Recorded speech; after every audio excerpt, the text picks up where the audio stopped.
Stand by to launch FanStream Sports. 3,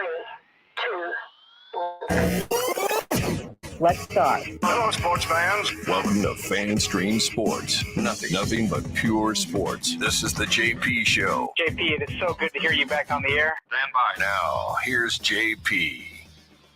Well, that was an interesting night.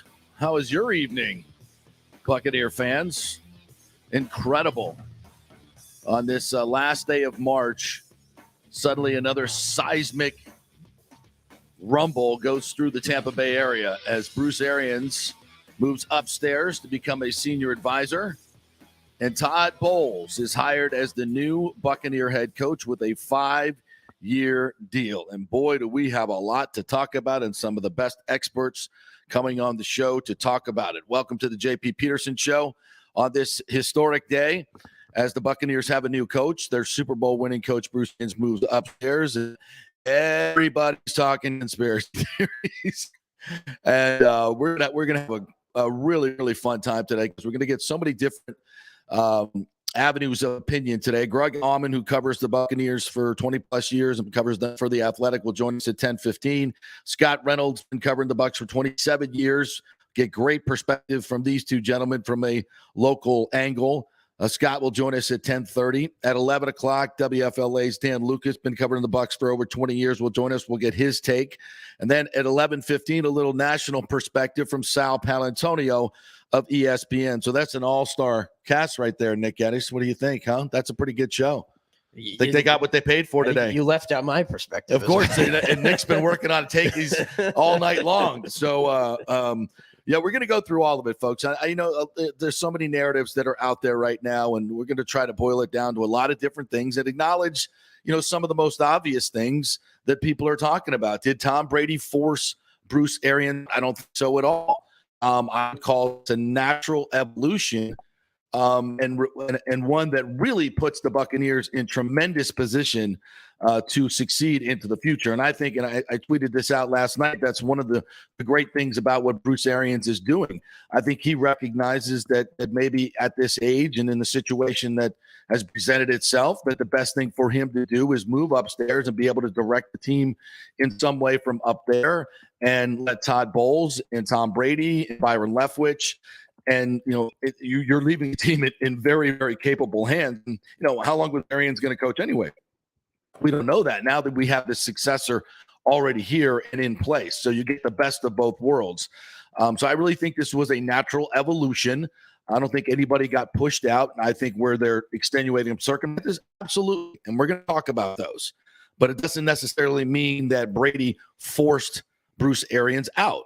That doesn't have to be the way that narrative goes. And I don't think that happened at all. But I do think there are a lot of circumstances that led to this. And I'm going to go through a timeline here in a second and look at it. But just in general, I in talking to Bruce Arians, at press conferences and away from press conferences, you always got the feeling that Bruce Arians had the Buccaneers' best interest in mind. And not only the Buccaneers' best interest, but young men that have followed him and worked for him for many, many years. So we're talking about Todd Bowles, Byron Leftwich, and all of the guys on this coaching staff and the ladies on this coaching staff that he's brought in through the diversity program. It has always been his life's work to make everybody else around him better. And that's exactly what he's done here in Tampa Bay.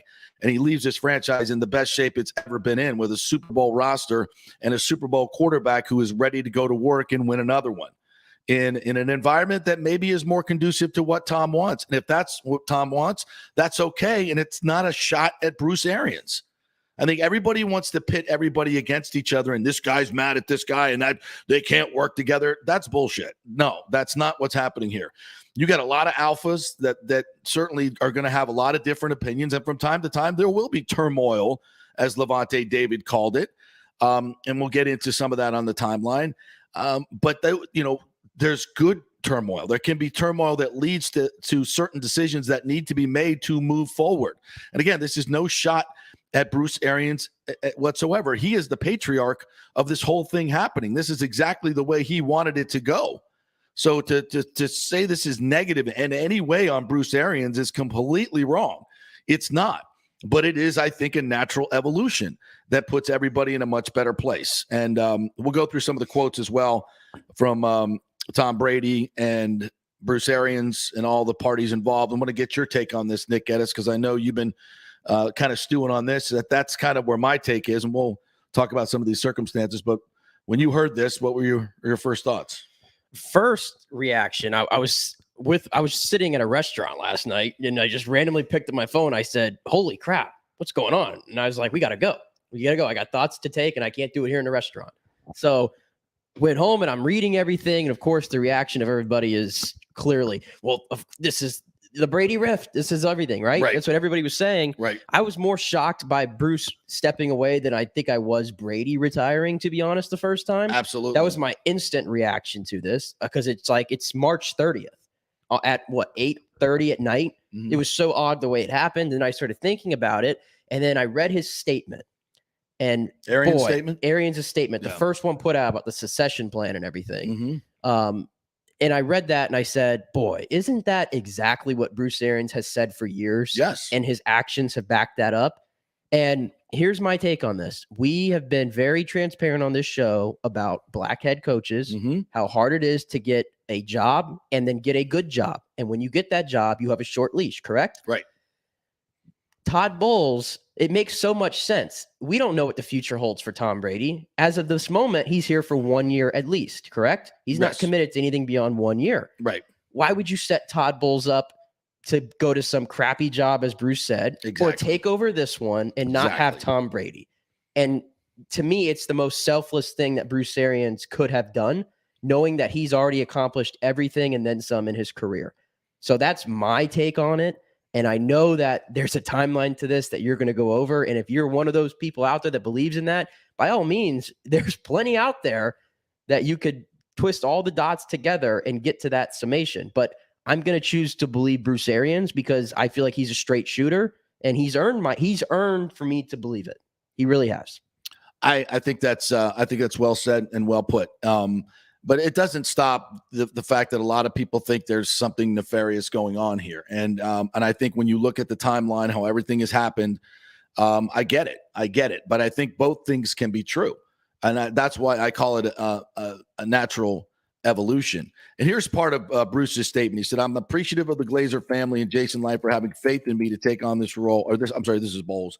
"And to Coach Arians for his support and guidance over the past 4 decades," said Bowles. "Tampa has become home for my family, and we are excited to remain part of the community for years to come. As an organization, we all have all the pieces in place to continue the winning standard that has been established here in recent years." And from Arians' perspective, this is what he said. "I've spent most of the last 50 years of my life on the sidelines as a football coach in one form or another. Today, I've made the decision to move from the sidelines into another role with the Buccaneers front office, assisting Jason Light. I love football, love the relationships, the strategy, the competition, everything. It has been one hell of a ride, but I know this is the right time for me to make this transition. So why now? The simple answer is," he continues, "that I have accomplished more than I ever dreamed I could during this incredible journey. Winning Super Bowl 55 in our home stadium with my mom and family in attendance was really the last item I wanted to check off my career bucket list. For me, this is about more than just trying to add more wins to my coaching record. This team is a much better place than it was 3 years ago to Jason's great work and the Glazer family's commitment to winning. Before you start thinking this is about my health, don't. This is the best I've felt in many years, and I'm looking forward to helping this team continue winning through my new role.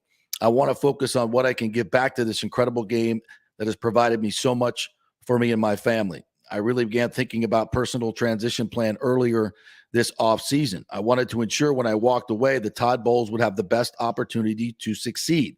So many head coaches come into situations where they are set up for failure. I didn't want that for Todd.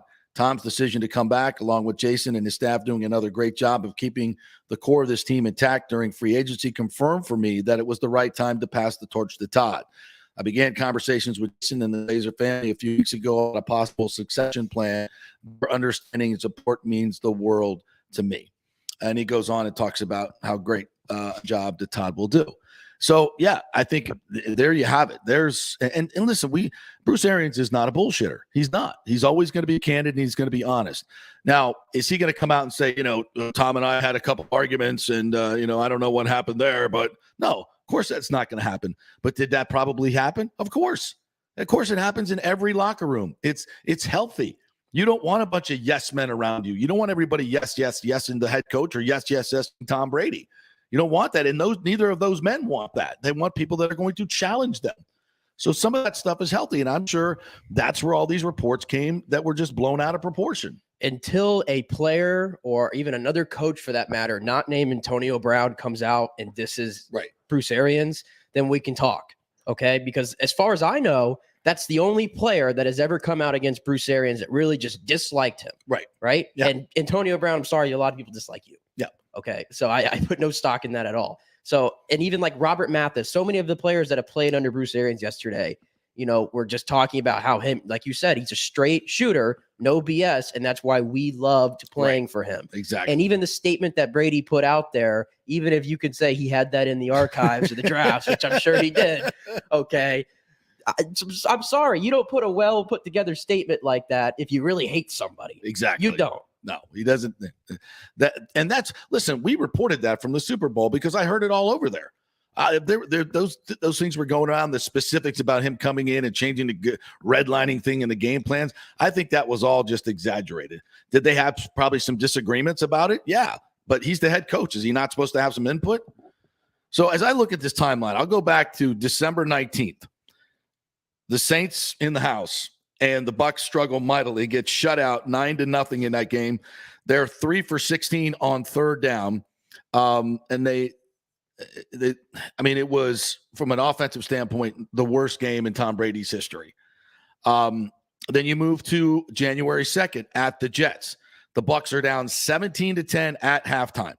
AB is in the locker room saying, get me the rock, get me the rock, get me the rock. And Bruce, of course, who famously never wanted AB here, and clearly Tom Brady did, and Arians acquiesced to Tom Brady in that situation, but they never saw eye to eye on that. That's fact. But once again, that's okay. They won a Super Bowl together. Don't forget that. So, yeah. So there's, is there a rift there developing because Brady didn't like the way that maybe Bruce Arians handled that situation? Probably so. Because after the game, remember, basically with all AB was saying about Bruce Arians, saying that he made me go back in. He wanted me to go back in on a bad ankle. He wanted this, which were all lies. And AB was out there saying them. Tom Brady didn't back up his coach. That's just fact. He didn't. He could have supported his coach right there and said, nah, what AB was talking about was bull crap. He was fine. And he was calling for the ball. Bruce had to do what he had to do. He never said that. He never said it. These are just facts. And I'm not saying that they hate each other. It's not what I'm saying. What I'm saying is this is the reason why everybody thinks Brady forced them out. And so we're going through it in case you don't know what this whole line of thinking is. All right, let's move forward to the playoff game against the Rams. Brady gets hit 17 times. Questionable offensive game plan, in my opinion. Never went up tempo like they did against the Eagles, and they had so much success. Never went no huddle. I mean, in any extended period of time. It just seemed like a disjointed game plan for the very beginning. They scored 3 points in the first half, and not for some late turnovers, the Bucs would have been blown out in that football game. And they come back and make a valiant effort to tie the game, but yet Brady has to be sitting there on the sideline watching what is, by all intents, a horrific call by Todd Bowles, who's now the new head coach, and we love him. Everybody has a bad moment.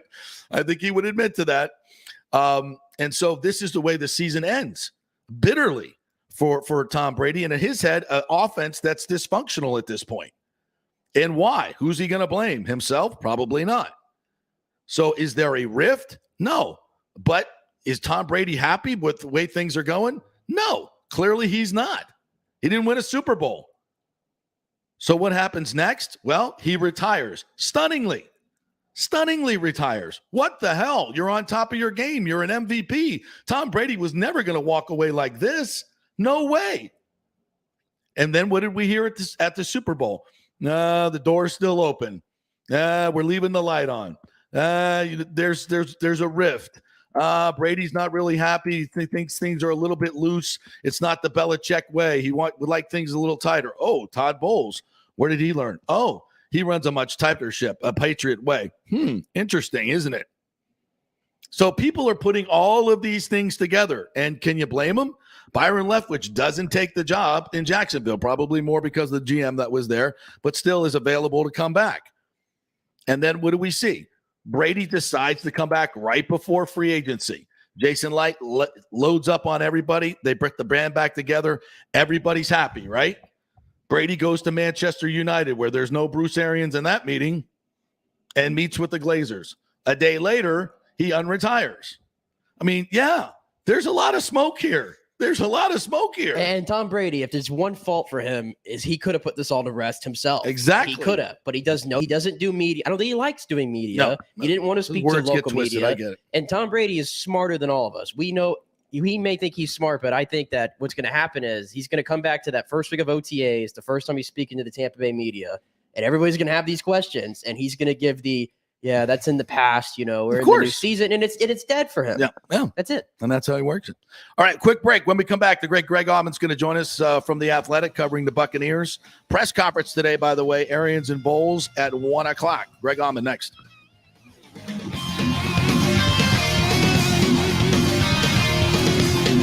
The health professionals at Bay Area Modern Medical Center want you to know it's time to commit to a new healthy lifestyle. It's literally a matter of life and death. 42% of Americans are considered obese, and being obese made you 3 times more likely to be hospitalized by COVID. So getting in shape is not just about looking better, it's about living much longer. At Bay Area Modern Medical Center, they take a very different approach to primary care. It's personalized, preventative medicine. Christopher Lugo and his experienced staff are proactive in looking at your issues before they become a problem, encouraging a healthy lifestyle with proper diet, supplements, and exercise to optimize your active lifestyle, building up your immune system, not destroying it with poor nutrition and bad habits. So call for an appointment, maybe change your primary care, and get on a journey back to full health and a happy life. Call 844-977-3477 or go to BAMMC.com. Tell them JP sent you for priority scheduling. 844-977-3477 or go to BAMMC.com. March Madness has come to the Gold and Diamond Source. Did you know the Aquamarine is the birthstone of the month, and the Emily collection has some great unique pieces. It's designed to be affordable, unique, stylish gold and diamond jewelry. The Julieve collection is Julie and Steve Weintraub's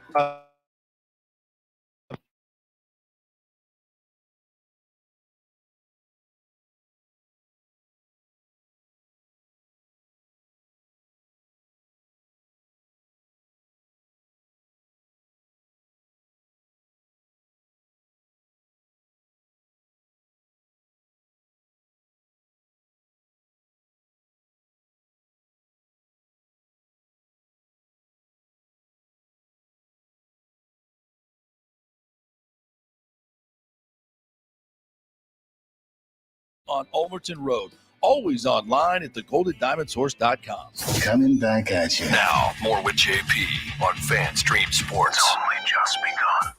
All right, welcome back to the JP Peterson Show, presented by the law offices of Christopher Palermo. You can find him at palermopa.com.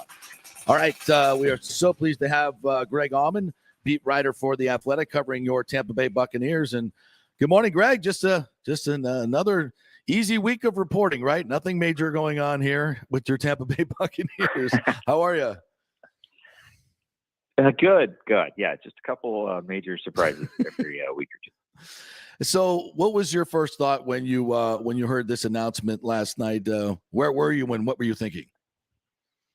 I was at my house and I had kind of gotten word something was coming down the pipe, so it wasn't a complete out of nowhere drop what you're doing surprise, but the whole deal down in Palm Beach where he kind of left abruptly definitely set off some flags and made you wonder what was going on. It's the timing of it is odd, but I mean, I think we had, I had asked Bruce at the end of last season, like, are you definitely back no matter what? And was impressed by how nonchalantly he was like, oh, me? Yeah, absolutely. So again, I think for what he's talked about in terms of succession and wanting to put, to hand this team over to Todd Bowles and to do it in such a way that helps set him up for success is certainly a noble thing to do. And I mean, he's still going to be around, which is cool to have him kind of part of this team as a, kind of in an advisory role, but neat to see what Todd Bowles can do now moving forward. Greg Auman joining us here. Of course, Greg, the elephant in the room is what a lot of people are talking about. If you go look at Tom's Instagram post, it's followed by thousands of comments basically saying, come on, man, you pushed him out. and I just went through a timeline, and I can see where a lot of people would think that. But I think, as I characterized it, I think it's a natural evolution and a very selfless thing that Bruce Arians is doing. I think there may be an element of Tom Brady wanting a little bit of change. What is your thoughts? And by the way, none of that is bad. I don't think. I think it's great for the Bucs. Yeah, I don't see this as anything as black and white as Brady saying it has to be me or right, Bruce exactly. or anything like that.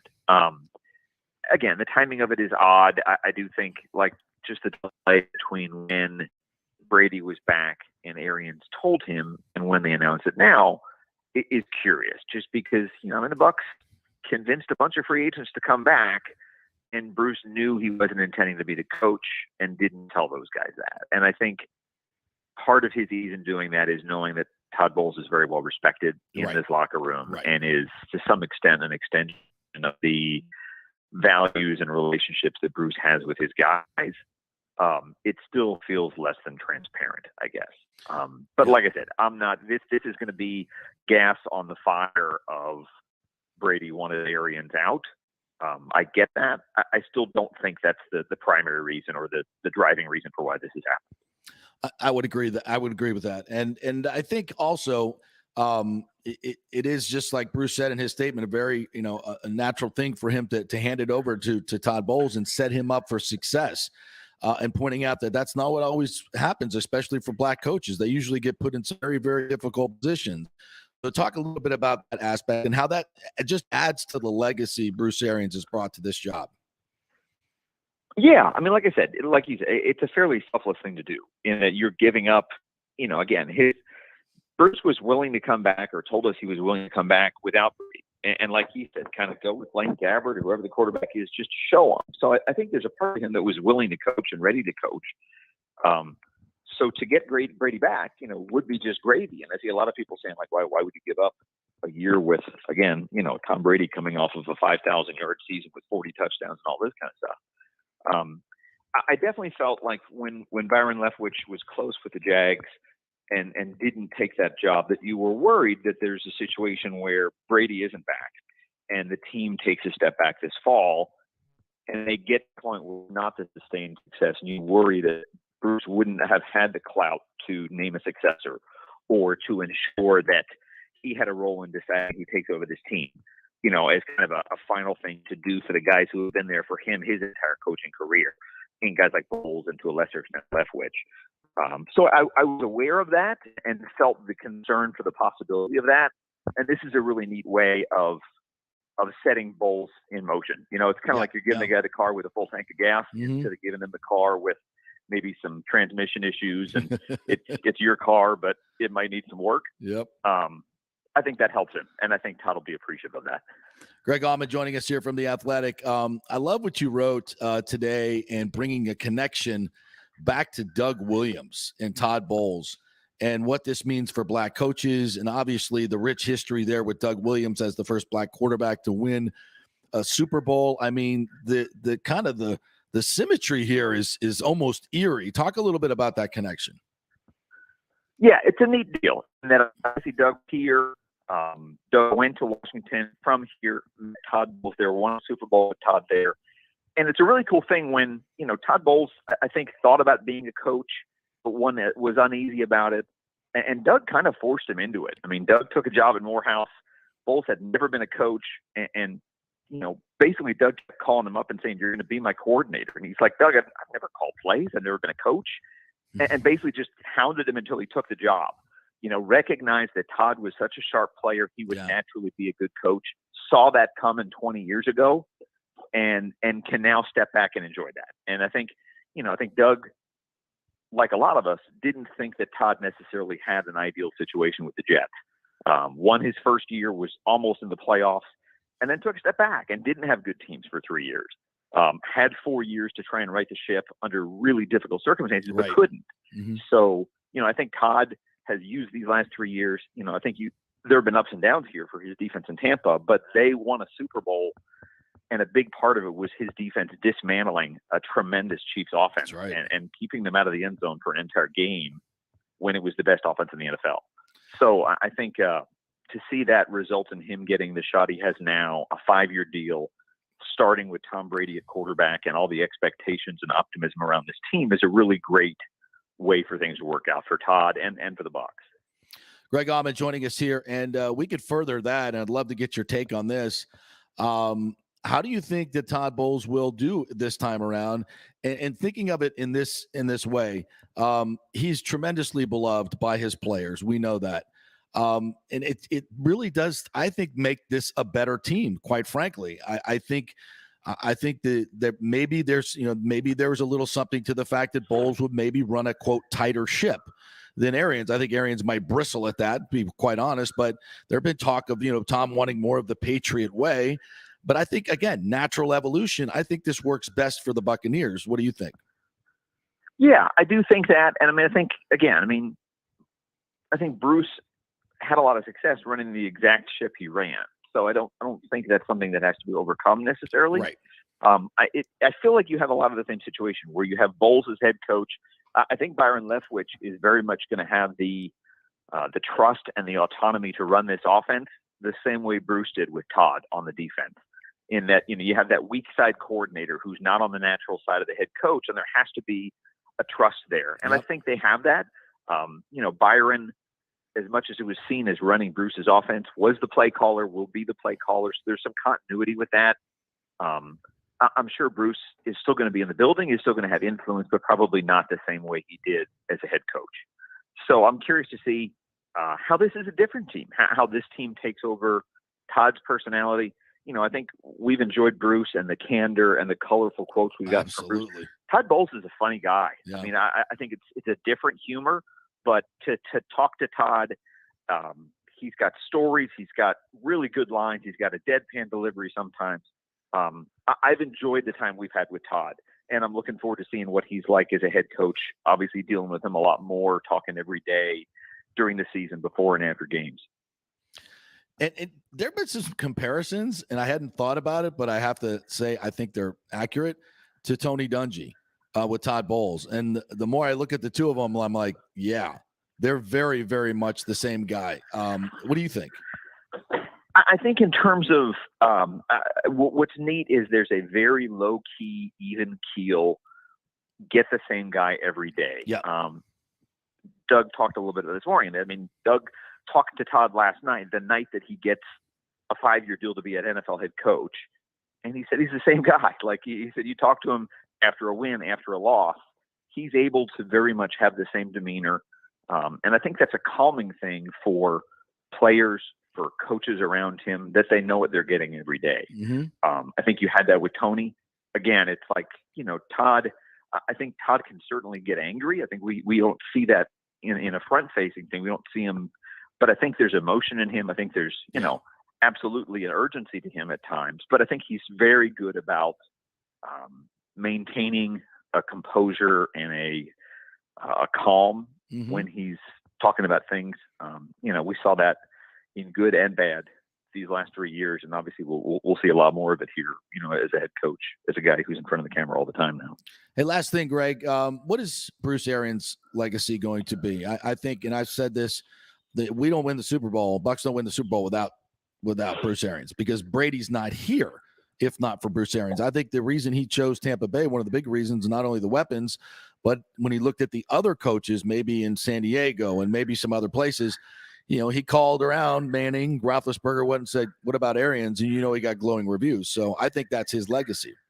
Your thoughts? Yeah, I think it's really easy to write off Bruce's success as being Brady's success, and exactly. Bruce is just along for the ride, which I think is unfair and short-sighted.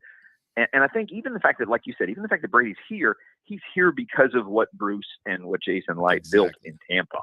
And you go back a year earlier and the uncertainty after 18 and where the team's going, and is Light even going to come back? And Light, kind of has this fortunate situation where he has a relationship with Bruce and sets that emotion and gets him here and kind of buys the time it takes to set things in a positive direction.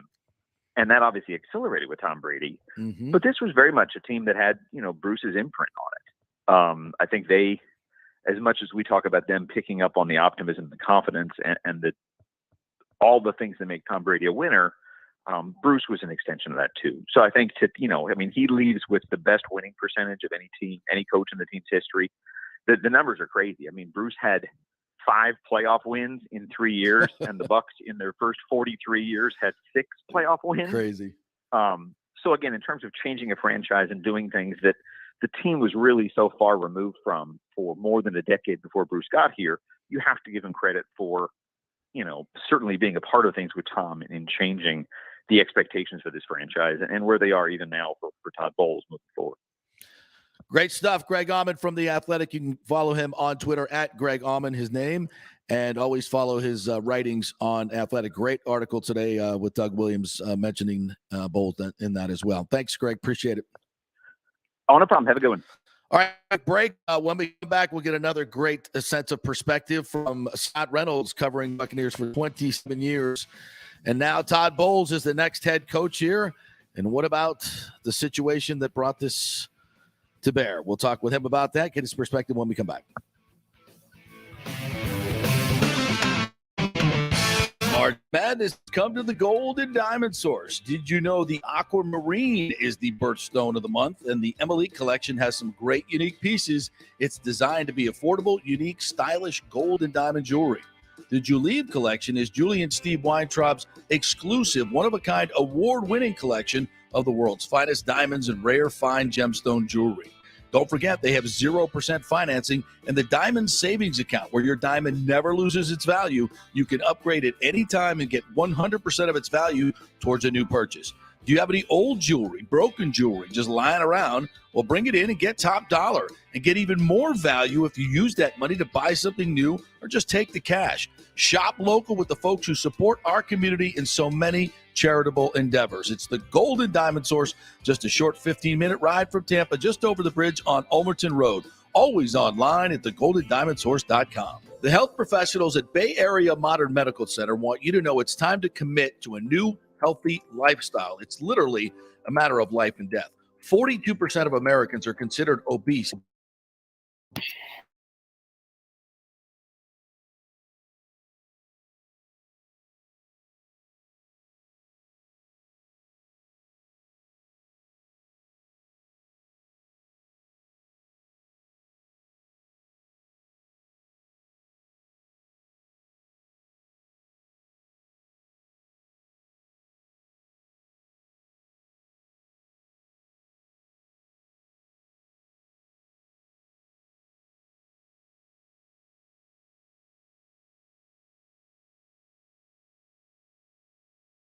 Life. Call 844-977-3477 or go to BAMMC.com. Tell them JP sent you for priority scheduling. 844-977-3477 or go to BAMMC.com. Let's go. Right now, back to the show with JP on FanStream Sports. All right, welcome back to the JP Peterson Show, presented by the law offices of Christopher Palermo. You can find out more at PalermoPA.com. All right, let's our good friend Scott Reynolds, the Pewter Report, been covering the Bucs for 27 years. And, well, Scotty, this one probably ranks up there pretty high as far as surprising timing and much more as Todd Bowles takes over for Bruce Arians. Good morning, and where were you and what were your first thoughts when you heard this? Well, good morning to you, too. Yeah. I got a text from the Bucs public relations staff at about 8 o'clock last night saying, just wanted to alert you, there's going to be some news coming out tonight and can't say much more than that. Just be ready. And I knew right there Bruce Arians was going to retire. I was at the NFL annual meeting, the NFL owners meeting on Monday. You and I spoke on Tuesday, and Bruce Arians was down there. He went down Sunday night and then left Monday morning. And the team was very quiet about what exactly happened. They said that Bruce had to leave. He's okay medically. He's fine.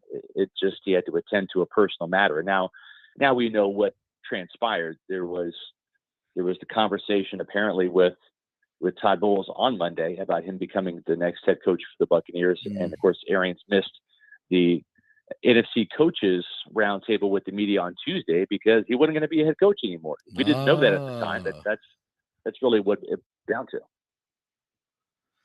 Wow. I ran down the whole timeline of what happened this season as to, vis-a-vis why many people think Tom Brady pushed Bruce Arians out the door. I don't think that's the case, but I do think there was some maybe difference of opinion on how the offense and the team should run. And, Bruce wasn't going to be here forever, and it might have just been a natural evolution. And they all kind of came to the same agreement that, this is what's best for everyone involved. And I think it's a win for everyone involved. That's how I would characterize this. How would you characterize it? I agree.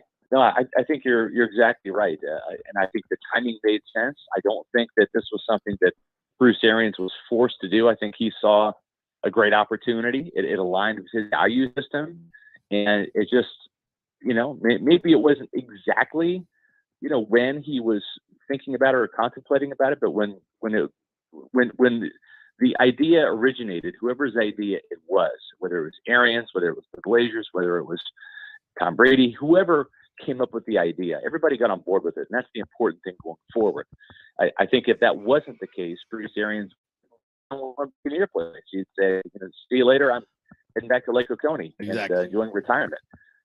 So I do think it's a great situation for everybody involved. I'm a Todd Bowles fan. I'm a defensive guy myself. I love the fact that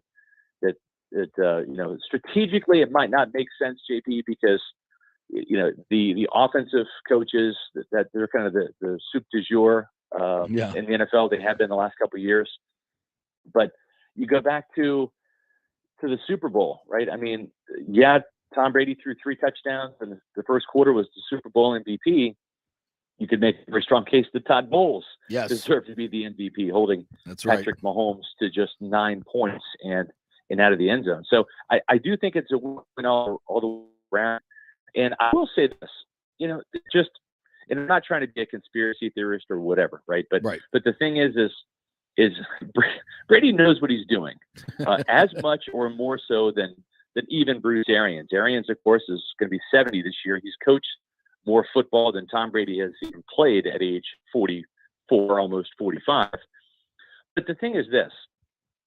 At the end of the day, this is still a players' league. It's a play game. The coaches are valuable. Good coaching can help win games and prepare players and develop players. There's no doubt about it. But they're helpless on the field because no coach, Todd Bowles, didn't blow the assignment. He didn't, miss the sack opportunity, et cetera, et cetera. The players are the ones out there performing. They're executing the game plan. And so I think that this is Bruce Arians' offense that Byron Leftwich is running. And I think if Tom Brady wanted it to become more of his offense, this probably had to happen. Right. And I'm not saying that's the reason for any of this happening. It might just be the coincidental byproduct. But I think that it's one thing for Brady to make a suggestion to Bruce Arians about his offense in a meeting. It's another thing for Tom Brady to tell Byron Leftwich, what we're going to do. Right, So exactly. In other words, I think Byron Leftwich is more controllable given his age and Brady's age and Brady's stature in the game compared to Leftwich's. It's not his offense. It's Bruce's offense. Byron's just a play caller, right? And so I think Brady will have the opportunity, again, whether this is pre-planned or just coincidental, Brady will have the opportunity to have much more say in the direction of this because all he has to say is, hey, Byron, in this situation, we need to do this, right? And what's Byron going to say? Yeah, Tom, that sounds right. Yes, sir. Yes, sir, Mr. Brady. Yeah, yes, exactly. Sir. Exactly. Yeah, and that's not, I don't mean that pejoratively in any way. I mean, it's just these guys, I think, have a really good working relationship, Byron Leftwich and Tom Brady. Agreed. And I think we said this, before that, did Arians come into the room after those guys have been working on the game plan for a while and make some suggestions and blah, blah, blah, and then walk out of the room and the guys maybe rolled their eyes, the young guys? Yeah, that probably happened. Probably happens in every coaching office in the NFL. I think you're right. And here's the thing too, right? It's like, people have said, well, Tom Brady is the assistant general manager to Jason Light, right? It's anything Tom wants, Tom's going to get.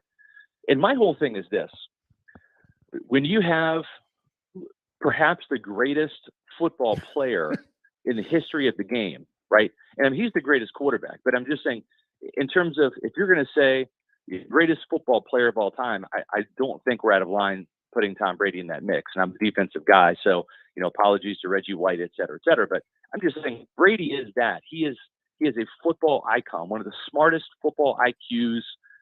He has played with legends from Randy Moss, back in the day, to, Lloyd and Malloy and all those Patriot greats, Richard Seymour, the modern Mike Evans, right? Why wouldn't you listen to Brady's suggestions, right, about personnel? Why wouldn't you listen to his suggestions, right, about game plans and plays, right? I mean, you would be ignorant if Jason Light and you didn't listen to Brady. I mean, a lot of times general managers, they want to get the coaches, the players that they want, right? That's their job. I mean, sometimes they have to say no, and there's difference of opinion. But what's the harm in listening to Tom Brady? Exactly. What's the harm in having Brady as an assistant general manager? And in this case, what's the harm of having Brady as a co-offensive coordinator? Yeah. I don't see any downside at all. No. It makes a lot of sense to me. Yeah, exactly. No, and listen, this is why I called it a natural evolution. And you want an input from Tom Brady, and if he feels he wants to do some things differently, and if this is more conducive to that. And again, Arians is going to retire soon anyway, and I think it works out great for all involved. Scott Reynolds joining us here for Pewter Report. So let me ask you from this standpoint. Todd Bowles moving forward, obviously he did not have great success at the Jets, maybe much about the organization, but he's now set up for success, no doubt about it. I think he brings a lot to the table. We talked earlier about this, like Tony Dungy did. I think they're similar in a lot of ways. What are your thoughts on how Todd will make this a better football team overall? Well, that's one of the questions I plan on asking today at the press conferences. What were your takeaways? What are your next time I'm going to do this differently kind of situations about that? It's interesting because it's going to be kind of the same setup. Casey Rogers was the defensive coordinator with the Jets, and he's going to be a co-defensive coordinator with Larry Foote here in Tampa. I think it's a great move, getting Larry Foote, who's a very energetic guy, very edgy guy, into the mix, kind of gets him his first taste of being a defensive coordinator. And then, Bowles has got the familiarity with Casey Rogers, somebody he's coached with I think for like 14, 15 years. Yeah. So there's a lot of trust there.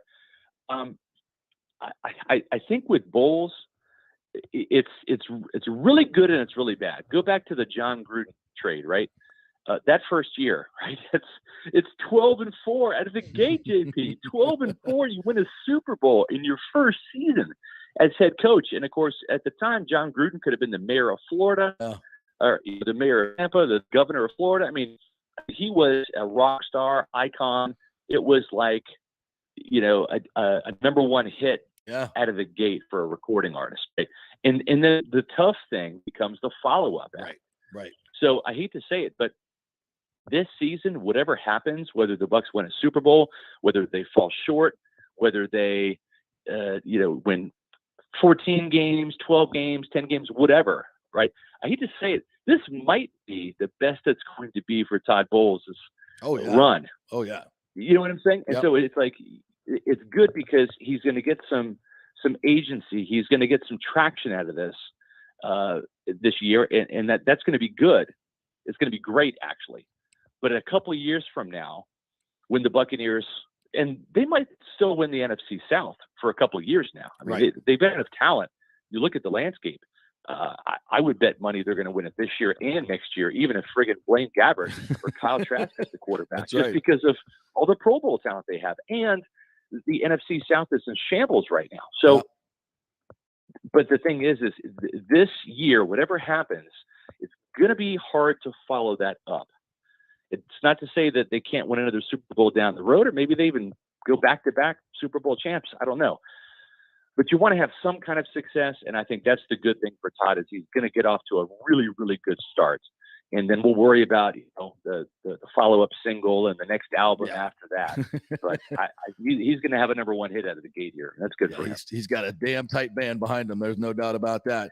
Scott no Reynolds doubt about joining us here, and it already looks like it's paying dividends. As Ndamukong Suh tweeted out, "Hey, it looks like you're one defensive player light. Come get me." So basically. And I think this might even hasten the return of Gronkowski as well. Not that he wouldn't have come to BA over here, but I just think that now they know the direction, what's happening here for sure. I think Gronk comes back. What are your thoughts? Yeah, I think so. And the thing is listen, I think almost everybody loved Bruce Arians, right? You're not going to have, including practice squad guys, you're not going to have 70 players all loving their head coach. It's just not going to happen. It wasn't that way under Dungy. It wasn't that way under Gruden. You're going to have some people that love Bruce and some people that like him, and maybe one or two guys, that aren't on the team anymore that didn't like, Arians. And that's okay. That's normal. That's like any workplace. But the thing is when you have this coaching change now, it's great because Bowles is familiar, right? He's proven. He's been there and done that. So he comes in with track record and credentials that you've already experienced. It's not like, well, Bowles won elsewhere and he's come in here like Gruden. Right? Gruden came in, there's a lot of buzz and experiences. Oh, this is the young, offensive wizard coming in here. Chucky. And he brought some juice, right, and swagger. And I think that it's even better with Bowles because he's been there and done that with this team. They know him, they've seen him, they've gone to war with him. But at the same time, it's different now. The message is different. It's going to have a Bowles spin on it. And I think that's new, and I think that's invigorating. And it might be what this team needs to kind of recharge the batteries a little bit and make another run at this. Because I'm telling you, JP, we talked about this the other day.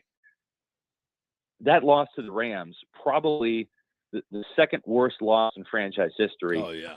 Dating back to, the night, it's all the Rams, right? It's all the Rams. It's the Rams in 99. 1979. Yes. The Rams in 99. Yes. It's the Rams last year, the damn Rams. It's the Rams. Yes. Yeah. And anybody going to ask Todd about that last call in the press conference today? Not today. Not today. Today's not the day. We're going to ask him, but not today. I think that's he might bring it up. I mean, do you think that he kind of looks at it as like, man, that's not my finest moment? I mean, people make mistakes. Yeah. It's what, of course. Yeah. Yeah. And you know what? Nobody feels worse about it than Todd Bowles. Yeah, exactly. Right? I mean, you and I and the fans out there, we can hate that call and despise Todd Bowles for that moment, whatever. And it doesn't come close to how Bowles feels about it himself. Right. Right. And the great thing is that was one dark day, but Todd had a much brighter day.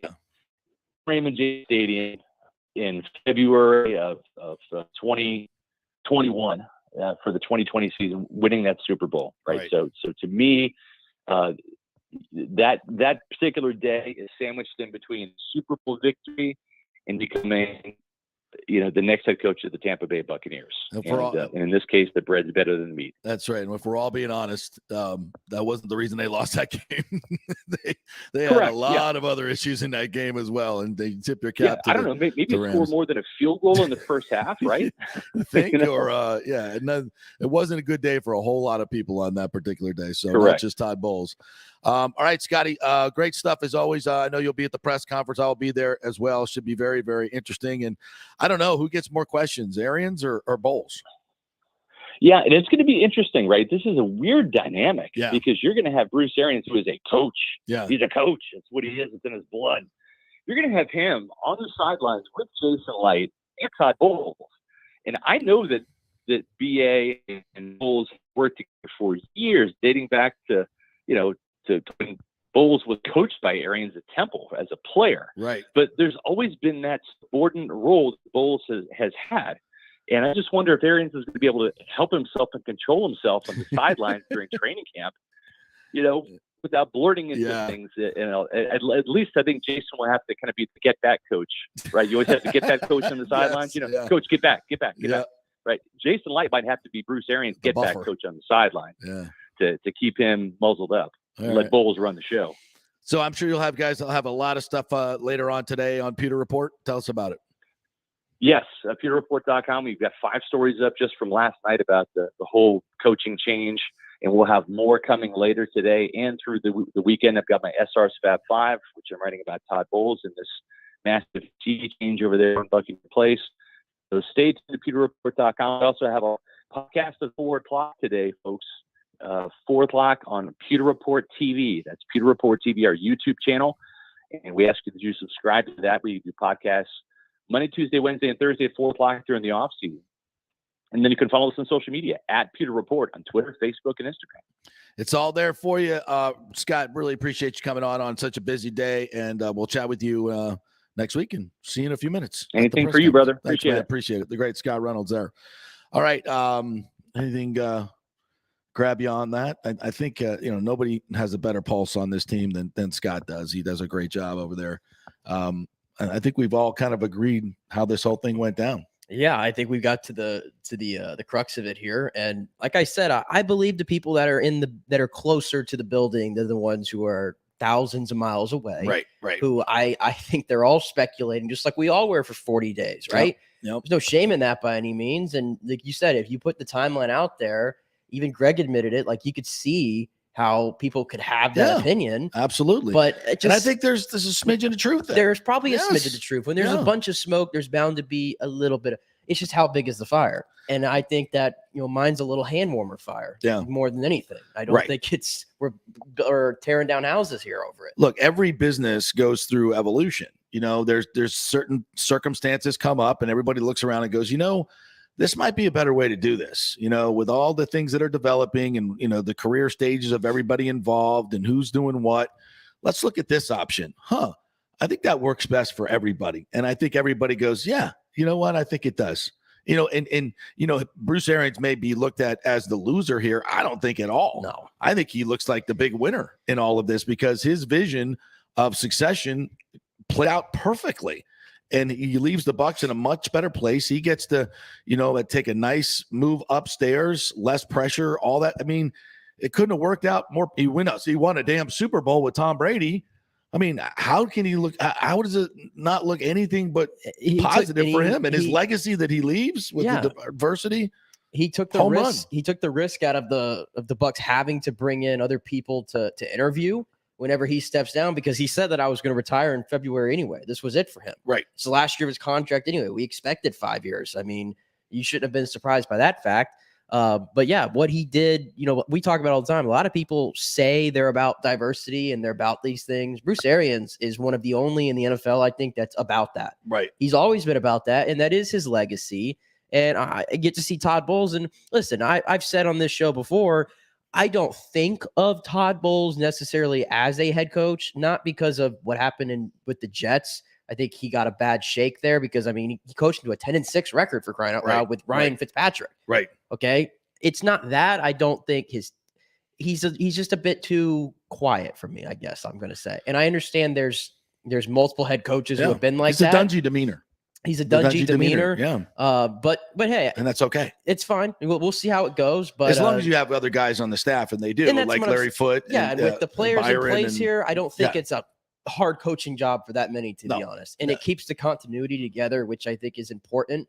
So that's really my take on it. And also, Bruce Arians has been giving those guys so much responsibility, more so in the last few years. He's been doing that naturally because he's older. He knows he can't go ballistic like he did before, right? Right. And he's going to be, how many offices is he going to be down from the coach's office now? What, 2 doors? Yeah. And how much will he be involved? He'll be involved as much as the head coach wants him to be. And I think that'll be a significant part. Yeah. And so, that kind of goes back to the Brady thing. If he really wanted him out, he went down a few doors? Yeah. That's it? Yeah. No, this was streamlining decision processes, game playing to become a better team. And who knows better than, like Scott said, who knows better than Tom Brady? Tom Brady comes to Jason Light and says, I don't know, maybe we got too many cooks in the kitchen as far as the offense goes. And, I think since it's kind of is morphed into more of my offense than maybe Brady, than BA's offense, and maybe it's just better that we kind of handle this. If you're Jason Light, you go, yeah, Yeah, that sounds about right. But that's not a shot at Arians in any way. It's not. In fact, for Arians to say, or for Light to say, no, I still have to have a hand in this. It's better that I have. That's egotistical. It's selfish.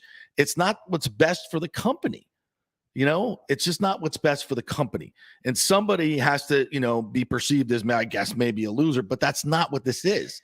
This is everybody evolving into what their role should be, so everything works better. That's what this is. Yeah, but the only thing that does hangs me up right now is the timeline. That's the only thing that I'm just trying to figure out where we are on that.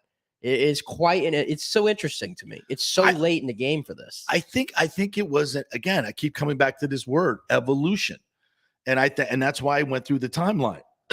Excuse me, and quickly saying it was like, okay, struggle with the Saints, struggle with the Jets. AB goes off. Bruce has the thing with AB. Brady doesn't support him. It seems like Levante David turmoil. We're hearing things, right? And the first half of the Rams game was awful offensively. Bad taste in his mouth. Losing that, suddenly retires. What? Why? You're on top of your game. He's just kind of pissed off. He's upset. He does. I think we could be better. Maybe if I have more control over the offense. I just want things done this way, and maybe I'll just retire. I don't know. I'll just retire. Think about it. I really want to come back and play. Yeah. I really want to come back. Well, Tom, what do you need to come back and play? Well, I want a little bit more say-so in the offense. Maybe it should be my voice and maybe less Bruce's, whatever. Okay. Does that mean the two hate each other? No. And does Jason Light go, it is kind of more becoming your offense anyway, so maybe we should streamline it this way. If Bruce he's going to retire anyway. We leave Todd with a great situation instead of, having to rework. Yeah. Okay. That also, and then they say, the Glazers meet with Brady and say, look, I think we're thinking that we're going to do this. Do you like that? Yeah, I think I do. I like that. Let's do it. All right, we put everybody together. Is that him pushing Arians out the door? No. It's a natural evolution. And I by the way, I thought of this quote too. I don't really know what to do with this quote. I just thought it's kind of interesting. Did you see the part about Blaine Gabbert that he told Peter King? No. He said that part of me was excited to coach. This is before Brady announced he was coming back. Right. Part of me was excited to coach Blaine and prove everybody, kiss my ass, he's good. And he kind of implied there that unless they got Deshaun Watson in there or Russ or one of these like pipe dreams, he wanted to go with Blaine Gabbert for this last season. And Brady told him he's coming back. And I know everybody's going to start running with it. See, I told you. Brady came back, but I think it's more of like I said, my theory, where he's like, all right, if Brady's coming back, let me leave it in good hands now to Todd. You can kind of look at that as a shot at Brady. You can kind of look at it like that. Yeah. Again, there's stuff here if you want to draw your own conclusion, but I don't think that's what Bruce meant. What I think Bruce meant is like, everybody thinks, like you, the Gabbert sucks, terrible. Well, I think Bruce might be a little bit aspirational. And thinking just a little bit. So, but again, it's all working out for everybody's favor. All right, we'll take a quick break. When we come back, WFLA Dan Lucas is going to join us. We'll get his perspective in just a few seconds. Stay with us. In some neighborhoods of Tampa Bay, do not miss this opportunity to refinance your home, get some much-needed cash to handle skyrocketing inflation, and fill up your car. Contact Scott Fitzgerald at American Mortgage Services. Even if you've recently refinanced, Scott can make the deal work because he charges no lender fees like the big boys do. He will also shop your loan around to dozens of lenders and get the best rates and terms. Let them compete for your business. The big banks charge huge lending fees. Customer service is simply a phone number with endless wait times. Scott is local and will personally take your call. Here's his cell phone number. Tell him JP said you could call 813-294-7595. Scott's done over 3,000 loans, including many coaches and athletes. He will answer your calls and concerns and give you workable strategies to be smart with your money. Reduce your payments. It's not just what you make, it's what you keep. 813-294-7595 or email him at scott@amstampa.com. The health professionals at Bay Area Modern Medical Center want you to know it's time to commit to a new healthy lifestyle. It's literally a matter of life and death. 42% of Americans are considered obese, and being obese made you 3 times more likely to be hospitalized by COVID. So getting in shape is not just about looking better, it's about living much longer. At Bay Area Modern Medical Center, they take a very different approach to primary care. It's personalized preventative medicine. Christopher Lugo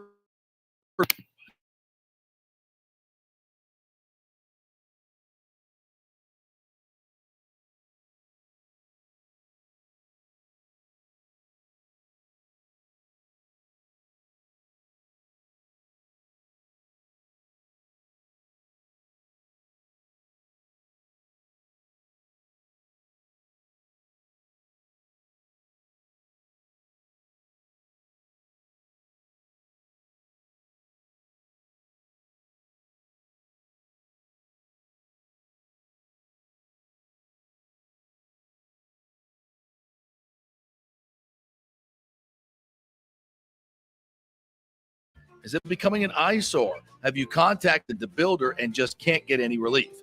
That's very common here in Florida. So call the law offices of Christopher Palermo. They can help you. Call 813-221-5636. That's 813-221-5636. He's recovered millions for his clients. The law offices of Christopher Palermo at PalermoPA.com. Ladies and gentlemen, Let's rock. This is FanStream Sports with JP. All right, welcome back to the JP Peterson Show on this historic day as the Buccaneers name Todd Bowles their next head coach. We are presented in our second hour by Bay Area Modern Medical Center. Christopher Lugo and his medical team will take care of you if you're looking for a new primary care physician. They are taking new patients, and they're doing it a new way. Great approach, personalized approach to your medicine, and just great folks over there. Go to BAMMC.com to learn more and schedule an appointment. All right, let's check in with our good friend Dan Lucas from WFLA News Channel 8. What's up, Dano? How are you? JP, anything going on today? What do you got? Oh, we got conspiracy theories. We got all kinds of things going on, bro. I love it. It's fun. I read all the articles this morning. You like to read whatever you can just to get the scoop.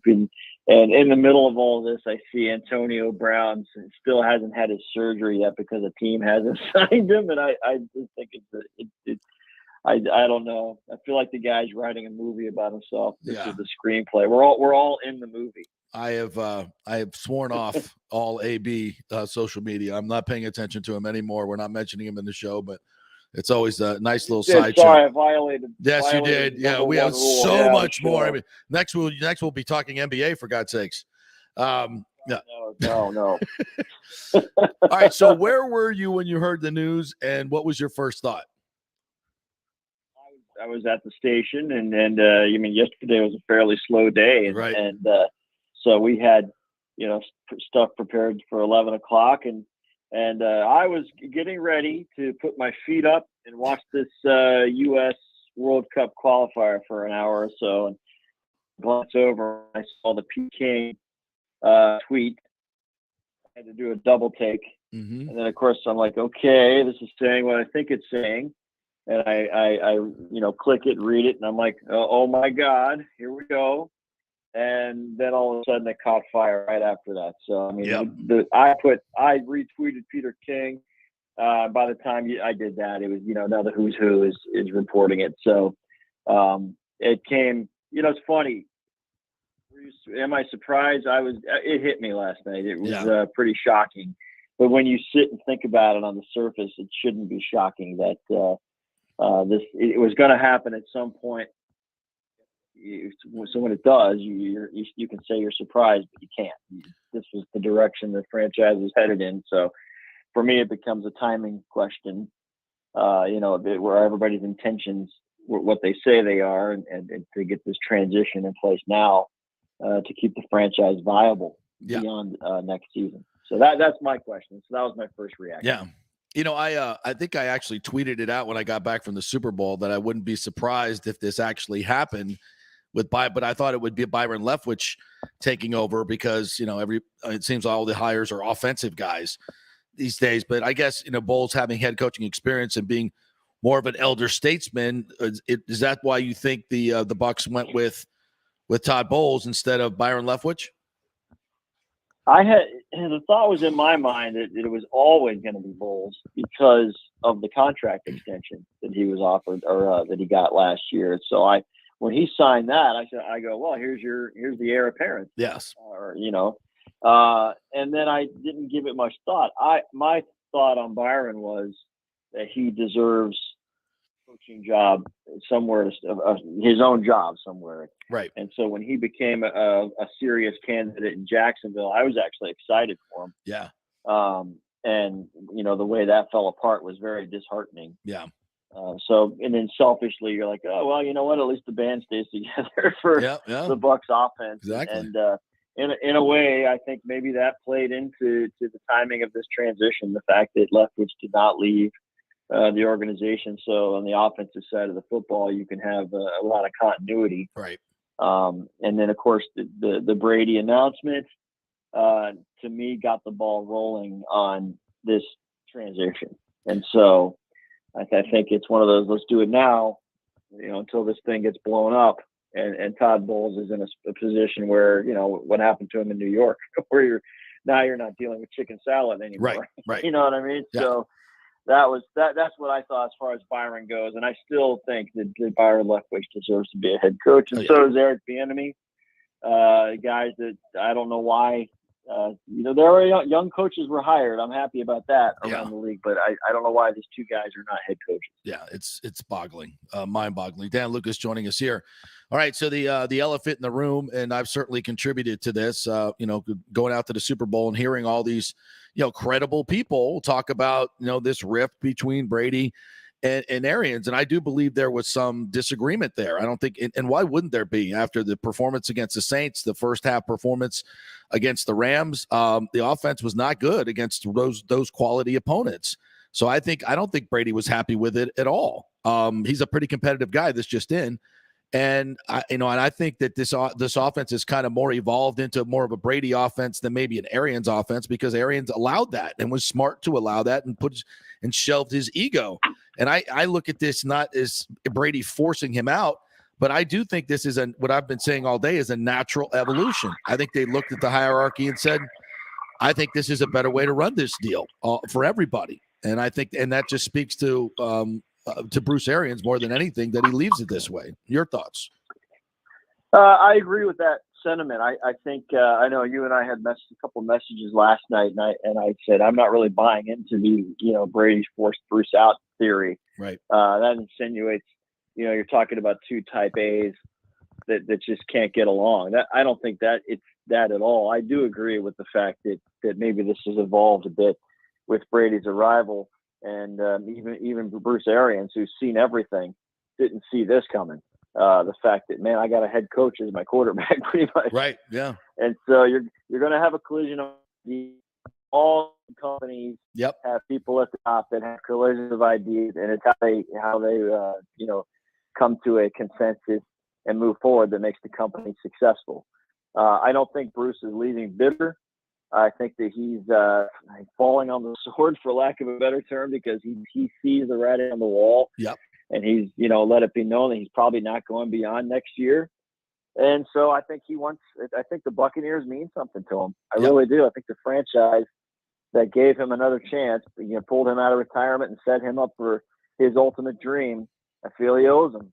And I think this is his way of paying him back by, leaving now in this situation. But as you're saying for Brady, you said to me last night that what employee doesn't kind of roll their eyes, when the boss leaves the room. That's natural. I think it's natural. I just don't think there was dislike or distaste between the two, the way it's being painted. They play golf together, for God's sakes, all the time. Yeah. You do it. Like, we were in the same office together. You piss and moan, and then you go get a beer. Yeah. And so I don't think it was beyond that. I really don't think there's anything sinister behind it at all. But I think Brady has a role in this transition as well by coming back this year. This all played out based on Brady retiring. I think all of this started to line up. No, I think when Glazers took a step back and Jason Light and the entire organization took a step back and said, okay, how do we repair this, for lack of a better word? I mean, they won a damn Super Bowl together. They won 20 they're pretty successful. It's not like they were at each other's throats. If they were at each other's throats and they were this successful, well, good on you.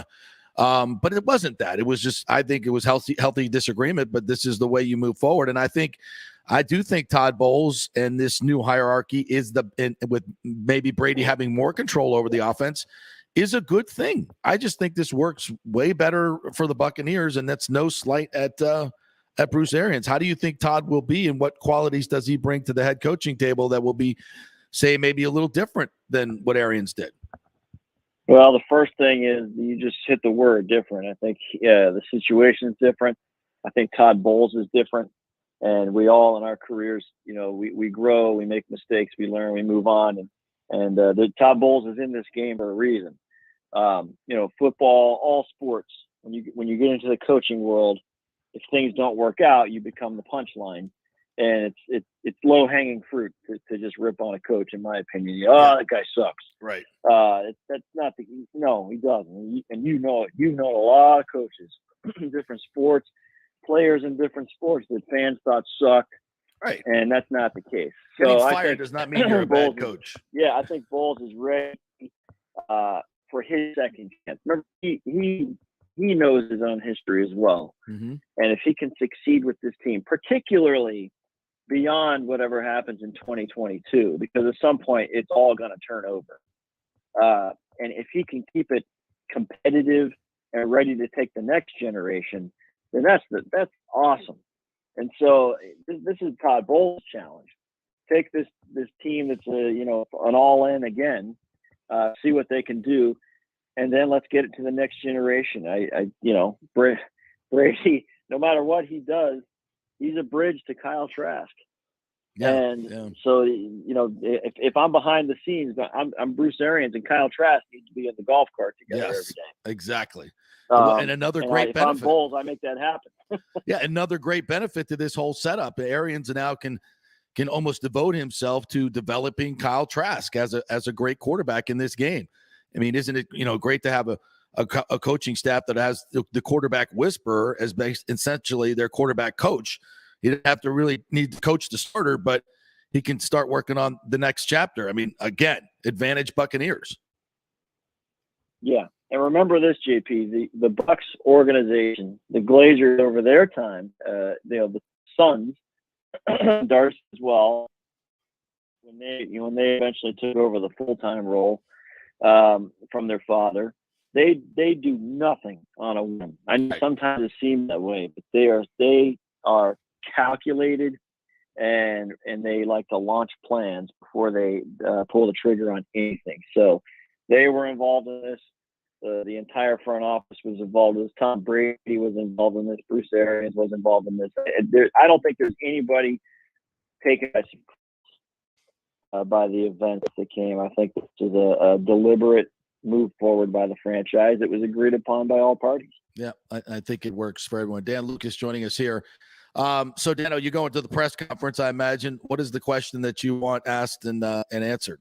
And of whom? Is it going to be more Bruce Arians or Todd Bowles? How's this going to work? Yeah, I know. It's a lot going on. We were saying that gosh, I feel like, Bowles is getting robbed of his moment a little bit here because you got Bruce there, but you can almost do this over 2 days. But now this gets to be kind of, I guess, will be like Lollapalooza press conference. I guess maybe the Red Hot Chili Peppers were open today at 1 o'clock for the presser. But I'm going to talk to Bruce. Our Karen Loftus has got to focus on Todd Bowles and who is he, where is he now, all these years later from the Jets job. And my question to Bruce is, it's kind of simple, but why now? At your age, it was all coming. It was inevitable. Why not in a year? And I think that's what we're going to get our Brady answer. Yeah, I hope we can get our Brady answer out of him. I don't know if it's fair to say, are you guys not getting along? Well, maybe it's that simple. He likes simple questions like that. But I've never bought into that there's a true distaste between the two of them. Based on, just like you said, they play golf together. Yeah. You don't socialize and hang out with coworkers if you don't like them. Exactly. So you have choices there. I would really like to get some insight on that Brady relationship. Where it stands right now. and where it was. Remember, Tom Brady came out of retirement to play for Bruce. Right. So yes, it's Brady of all people. If he just is done with something, he doesn't have to do exactly. it. So, that's what I want to hear from Bruce today, the Brady. That's the question I'm going to ask as well. And I had to do it because I think you might have just steal a little bit of Todd Bowles' thunder, but so be it. All right, Dano, good stuff. I know you got midday hits to do here for News Channel 8. If you want to tune in right there, I'm sure you guys will have the press conference live if you want to check that out on News Channel 8. So thank you for your time, partner. All right, JP, have fun today. I'll see you up there. Be good. Yes, appreciate it. All right, quick break. Then when we come back with national perspective from the great Sal Paolantonio, ESPN. Stay with us.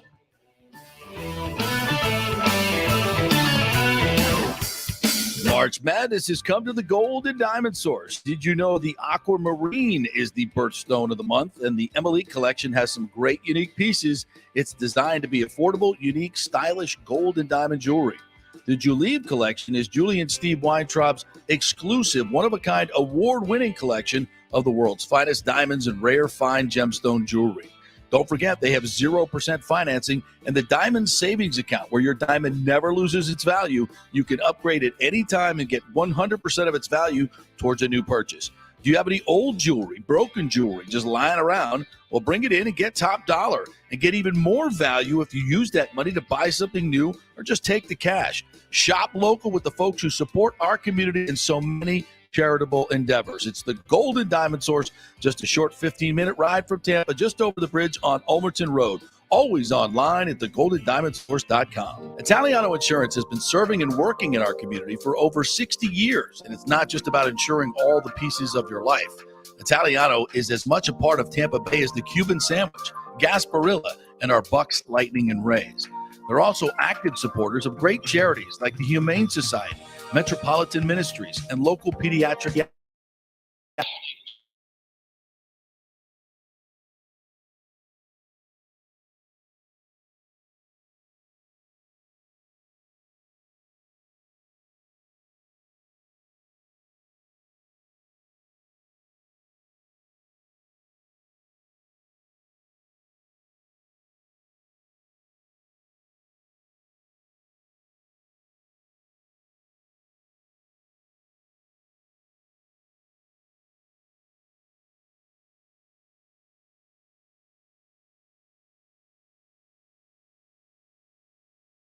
There are over 10,000 tokens and thousands of decentralized finance exchanges to navigate. So what do? You go to DeFiLava.com. The folks at DeFiLava.com are in Tampa Bay, and they work with you directly to set up custom accounts, answer all your questions, and provide market analysis. Decentralized finance and cryptocurrencies are here to stay and will change the financial markets as we know them. Get in the game. Get with the experts at DeFiLava.com and tell them JP sent you, and get their free 2022 crypto market forecast today at DeFiLava.com. Don't get left behind, folks. Make some money at DeFiLava.com. Pure sports. JP is back on. Welcome back. FanStream Sports. All right, welcome back to the JP Peterson Show, presented by Bay Area Modern Medical Center in our second hour, BAMFC.com for more information. All right, we've got a lot of great local perspective now. Time for some national perspective for the man who's covered every Tom Brady Super Bowl and covered every season in the NFL for a long, long time. The great Sal Paolantonio from ESPN joining us here. What's up, Sal Pal? How are you? Hey there, partner. How you doing? Oh, big news. Big news. Something that we've been wondering about since the Super Bowl, actually, if Bruce was going to indeed come back and how this was going to reconstitute it. I would say I'm shocked by it. What was your reaction when you first heard the news that Bowles is taking over for Bruce Arians? Not shocked. I'm very happy for Todd Bowles. Yes. I think he absolutely deserves the job. I know he wanted to be a head coach again. And, he had, other opportunities this off season. None of them really worked out for a variety of reasons. Decided to stay in Tampa. And a good thing that he did, because now to take over that football team is a great feather in his cap. And I'm happy for Bruce Arians. Yes. I've always respected Bruce Arians the entire time that I've covered the league, which is close to 30 years now, 29 years. I've known him for a long, long time. Always been a straight shooter with players, other coaches, with the media, has tremendous success, has a Super Bowl ring now as a head coach, and now he gets to do his thing, and do it on his terms. I think it's great. Yeah, it's kind of what I said earlier in the show. I think this is a natural evolution of the hierarchy here for the Buccaneers. I don't think anybody was forced out. Where there's some healthy disagreements between he and Brady, I would guess there are in every good staff.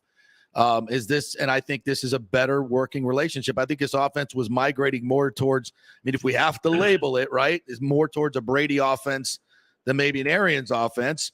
And so I think this is just kind of a natural takeover, and I think it's good for all involved. Would you agree? Well, first of all, happy for Bowles, happy for Arians, but most of all, I'm happy for sports fans in the Tampa Bay area. For Bucs fans, sports fans, football fans, this is great. It's a perfect marriage. It really is. You got one of the greatest defensive minds literally in the last 25 years and the greatest quarterback of all time, and they get to team up together. And let's not forget the major contribution of Byron Leftwich, who I think, is on track to become a head coach shortly, and I hope sooner rather than later. But it's great for Bucs fans, JP, because, look, you got to look at it this way. This is going to be a first-place schedule you're going to play next year, right? Yep. You're in a very weak division. So, you have a 45-year-old quarterback, going to be 45 in August. Yeah. And you've got a defense that's set up for success. So for everybody all the way around in Tampa, it's great. Sal Paolantonio joins us here. How would you characterize the relationship between Brady and Arians? Typical head coach, quarterback, a lot of give and take. We all know Bruce Arians. He doesn't suffer fools at all. No. He will tell you exactly what he thinks. And he'll do it in triplicate, and he'll do it in the most profane manner that he knows. Come on, let's not sugarcoat it. Yeah. This is why we love Bruce Arians. Yep. So, and he's had tremendous success. So, and Tom Brady, hey, you talked about the migration of the offense. I'm going to disagree with my partner here just a little bit. All right, partner. I think the migration was really abrupt. And it happened midway through Brady's first year there when they abandoned going deep and went to the short ball and went to more Leonard Fournette in the offense. To me, it really happened after, they got embarrassed at home and they had to figure out, okay, what are we going to do? A, to protect this quarterback better, and B, play to his strengths. And I think it was something that Brady pushed very, very hard for. And it was a meeting of the minds, and they finally figured out. And that's the reason why they won the Super Bowl. That and the fact that Todd Bowles coached his rear end off. Yeah, that's the other part. Well, actually, partner, I think we agree. Because my point is, I just think over the 2 years, it has migrated much more towards a Brady-like offense. So whether Arians needed to be there to have all this input, I think Brady and Leftwich probably said, we're doing most of it anyway. You're going to retire. And here's the great part of the legacy play here for Bruce that I think is fantastic. And it kind of encapsulates what he's been doing his whole career. He hands Todd Bowles a Ferrari and not a Pinto. He's going to have a great opportunity to win a world championship, win a Super Bowl. And had he left next year and Brady moves on and Todd has the job, it looks a little bit more like a Pinto without Brady, right? So his legacy of setting Byron up and these female coaches, black coaches for success is carried on in this move. Yeah, it's a great legacy for him. So, I said a couple of weeks ago when I was on your show, Tristan Wirfs plays in that game against the Rams. Yep. Ryan Jensen doesn't have an injured leg. The Bucs win that game. The Bucs go to the NFC Championship game. There's no question in my mind. Yeah. They go back to the Super Bowl if Wirfs is healthy. So they got to get Wirfs healthy. They've got to absolutely help Tom Brady. I don't know. Are we going to look at Antonio Brown coming back? No. Okay. That's not Are we looking at Rob Gronkowski coming back? Hopefully. I think that's going to happen. And Ndamukong Suh looks like he's coming back. But the thing is, on offense, Brady needs guys who can get open quickly over the middle. That's why you saw him relying on Scotty Miller late in the first season that he was there. Gronk was so important. Antonio Brown's contribution was tremendous. Tremendous. He's not going to hold the ball. He can't get hit anymore. He's got to be protected, and the ball's got to come out, and he's got to be able to deliver the football between the hash marks in 2 seconds or less. Mm-hmm. Paolantonio joining us here. So as you look at this offseason, how Brady has kind of manipulated it, coming back, a few days before free agency starts, giving the Bucs the opportunity to secure Ryan Jensen, to secure Carlton Davis, to get Chris Godwin back. They brought back all the key parts. I think they're going to get Gronk back as well. Looks like Suh's coming back. So I think, he's played it perfectly. The Bucs have played it perfectly. Brady's coming back. They got a great coaching staff. They're ready to go. Do you think that the Bucs are the favorites in the NFC and maybe even the favorites to win the Super Bowl at this point? I think definitely one of the favorites in the NFC. You can talk about all those guys coming back, but I want to know what's going on with Tristan. He's going to be healthy.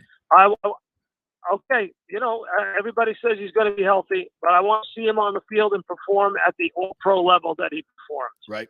And, that's the number one thing to me. You can have Leonard Fournette and Suh and all those guys back, but you got to be able to protect the 45-year-old quarterback who can hardly move and doesn't want to get his lip bloodied up. He doesn't want to be screaming at the referee. Getting penalties and stuff. Yeah, absolutely. But I do think this offense has got great potential. But Gronk is definitely a question mark. I've been told by some people close to him when Brady retired, he said he was done. So does this unretirement mean he's coming back? I think it's probably more likely than not. I'd probably say 70-30, but he missed 7 games last year and he had punctured lung. And the reason he retired is because he was beat up. Unless he feels, I think, a lot better in the next month or so, I still think it's a question mark. What do you think? Yeah, I think it's a question mark. It all depends on how he can move. Yeah.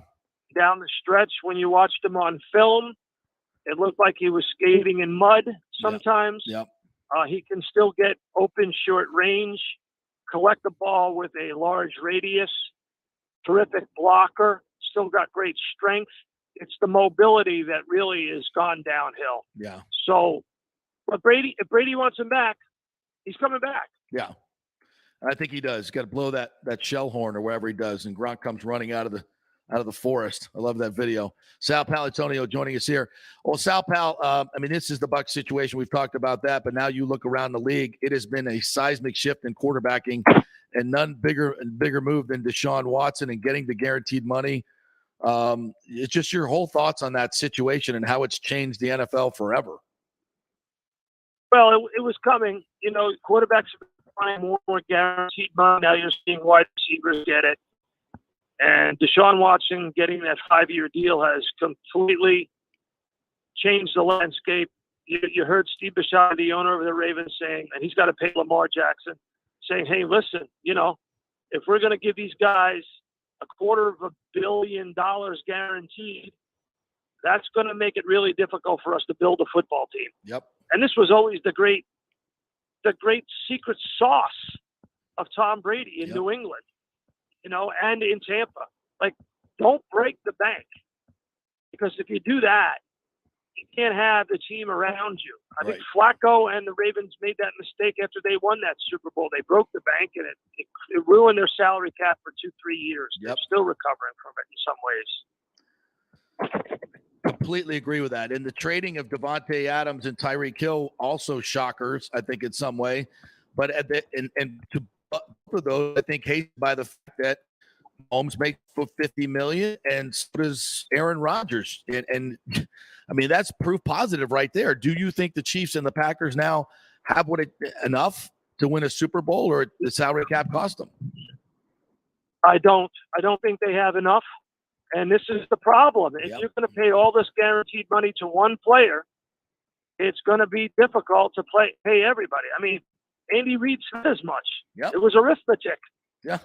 It was arithmetic. Does he want Tyreek Hill, who runs a 4.29, who had double-digit touchdown, triple-digit catches, and over 1,000 yards Yes. receiving, and has been the difference maker in many, many big games down the stretch? Of course he wanted him, but he couldn't afford him. Well, and I guess that's where this league is. What philosophy do you think is going to win out? Because so far we see this, ready-made template. Stafford coming at a lower number. Brady comes in at a low number on a trade, or not a trade, but comes in, they win the Super Bowl. And now I think there's other teams trying to do the same thing. Is that the new template? As far as you can't draft your way out of it. There's no question about it.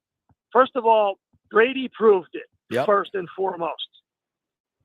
He did something that no other athlete will ever do, ever in the history of professional sports.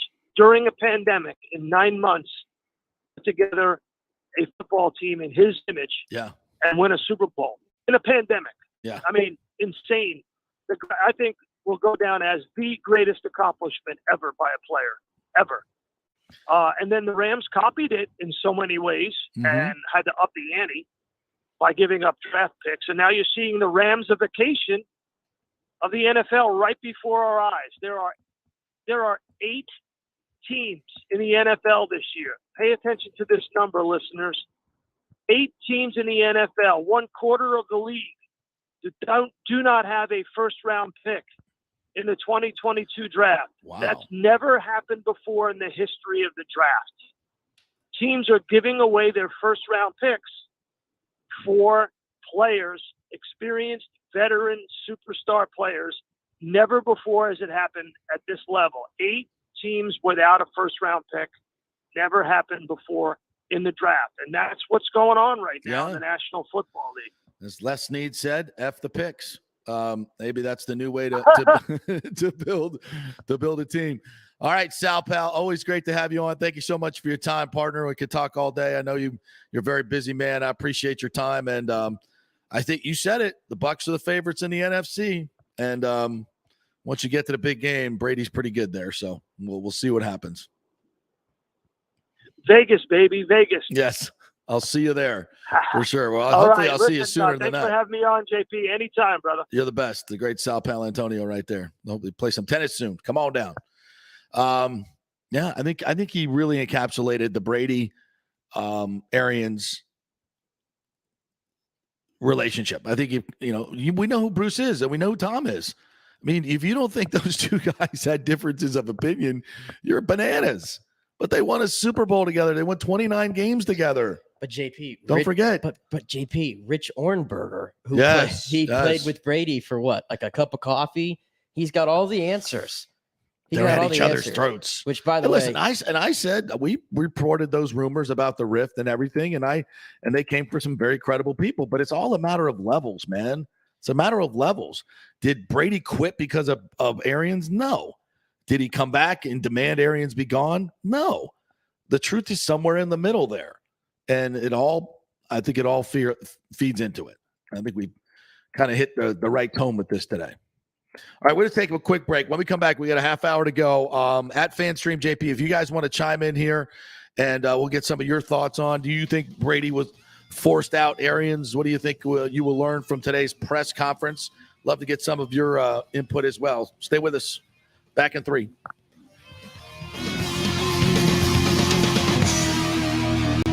The world economy is in chaos, and mortgage rates are going to go higher in the next few months. Meanwhile, home values are up 24% in some neighborhoods of Tampa Bay. Do not miss this opportunity to refinance your home, get some much-needed cash to handle skyrocketing inflation, and fill up your car. Contact Scott Fitzgerald at American Mortgage Services. Even if you've recently refinanced, Scott can make the deal work because he charges no lender fees like the big boys do. He will also shop your loan around to dozens of lenders and get the best rates and terms. Let them compete for your business. The big banks charge huge lending fees. Customer service is simply a phone number with endless wait times. Scott is local and will personally take your call. Here's his cell phone number. Tell him JP said you could call. 813-294-7595. Scott's done over 3,000 loans, including many coaches and athletes. He will answer your calls and concerns and give you workable strategies to be smart with your money. Reduce your payments. It's not just what you make, it's what you keep. 813-294-7595 or email him at scott@amstampa.com. The health professionals at Bay Area Modern Medical Center want you to know it's time to commit to a new healthy lifestyle. It's literally a matter of life and death. 42% of Americans are considered obese, and being obese made you 3 times more likely to be hospitalized by COVID. So getting in shape is not just about looking better, it's about living much longer. At Bay Area Modern Medical Center, they take a very different approach to primary care. It's personalized, preventative medicine. Christopher Lugo and his experienced staff are proactive in looking at your issues before they become a problem, encouraging a healthy lifestyle with proper diet, supplements, and exercise to optimize your active lifestyle, building up your immune system, not destroying it with poor nutrition and bad habits. So call for an appointment, maybe change your primary care, and get on a journey back to full health and a happy life. Call 44977-3477 or go to BAMMC.com. Tell them JP sent you for priority scheduling. 844-977-3477 or go to BAMMC.com. Have you purchased a home in the last 10 years and the stucco is starting to come loose from the upstairs portion? Well, that can cause some serious damage that you can't see until it's too late. Is it becoming an eyesore? Have you contacted the builder and just can't get any relief? That's very common here in Florida. So call the law offices of Christopher Palermo. They can help you. Call 813-221-5636. That's 813-221-5636. He's recovered millions for his clients. The law offices of Christopher Palermo at PalermoPA.com. March Madness has come to the Gold and Diamond Source. Did you know the Aquamarine is the birthstone of the month? And the Emily collection has some great unique pieces. It's designed to be affordable, unique, stylish gold and diamond jewelry. The Julieve collection is Julie and Steve Weintraub's exclusive, one-of-a-kind, award-winning collection of the world's finest diamonds and rare fine gemstone jewelry. Don't forget, they have 0% financing and the Diamond Savings Account, where your diamond never loses its value. You can upgrade at any time and get 100% of its value towards a new purchase. Do you have any old jewelry, broken jewelry, just lying around? Well, bring it in and get top dollar and get even more value if you use that money to buy something new or just take the cash. Shop local with the folks who support our community in so many charitable endeavors. It's the Gold and Diamond Source, just a short 15-minute ride from Tampa, just over the bridge on Ulmerton Road.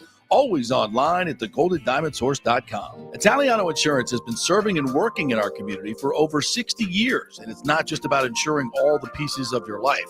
Italiano is as much a part of Tampa Bay as the Cuban sandwich, Gasparilla, and our Bucs, Lightning, and Rays. They're also active supporters of great charities like the Humane Society, Metropolitan Ministries, and local pediatric cancer centers. Hey, we all need insurance, so do business with a local company with a commitment to our community. Don't call some 1-800 number. Call Italiano and be greeted by one of your neighbors. That's 813-877-7799 or ItalianoInsurance.com. Named the Small Business of the Year by the Tampa Chamber. 813-877-7799. Cryptocurrency is all the rage today. The market cap for the industry is now over $1 trillion. And you read about people making millions of dollars, right?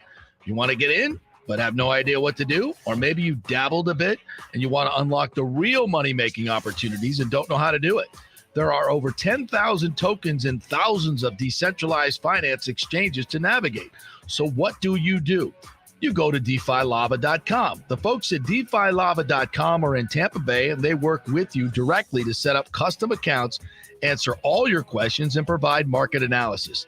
Decentralized finance and cryptocurrencies are here to stay and will change the financial markets as we know them.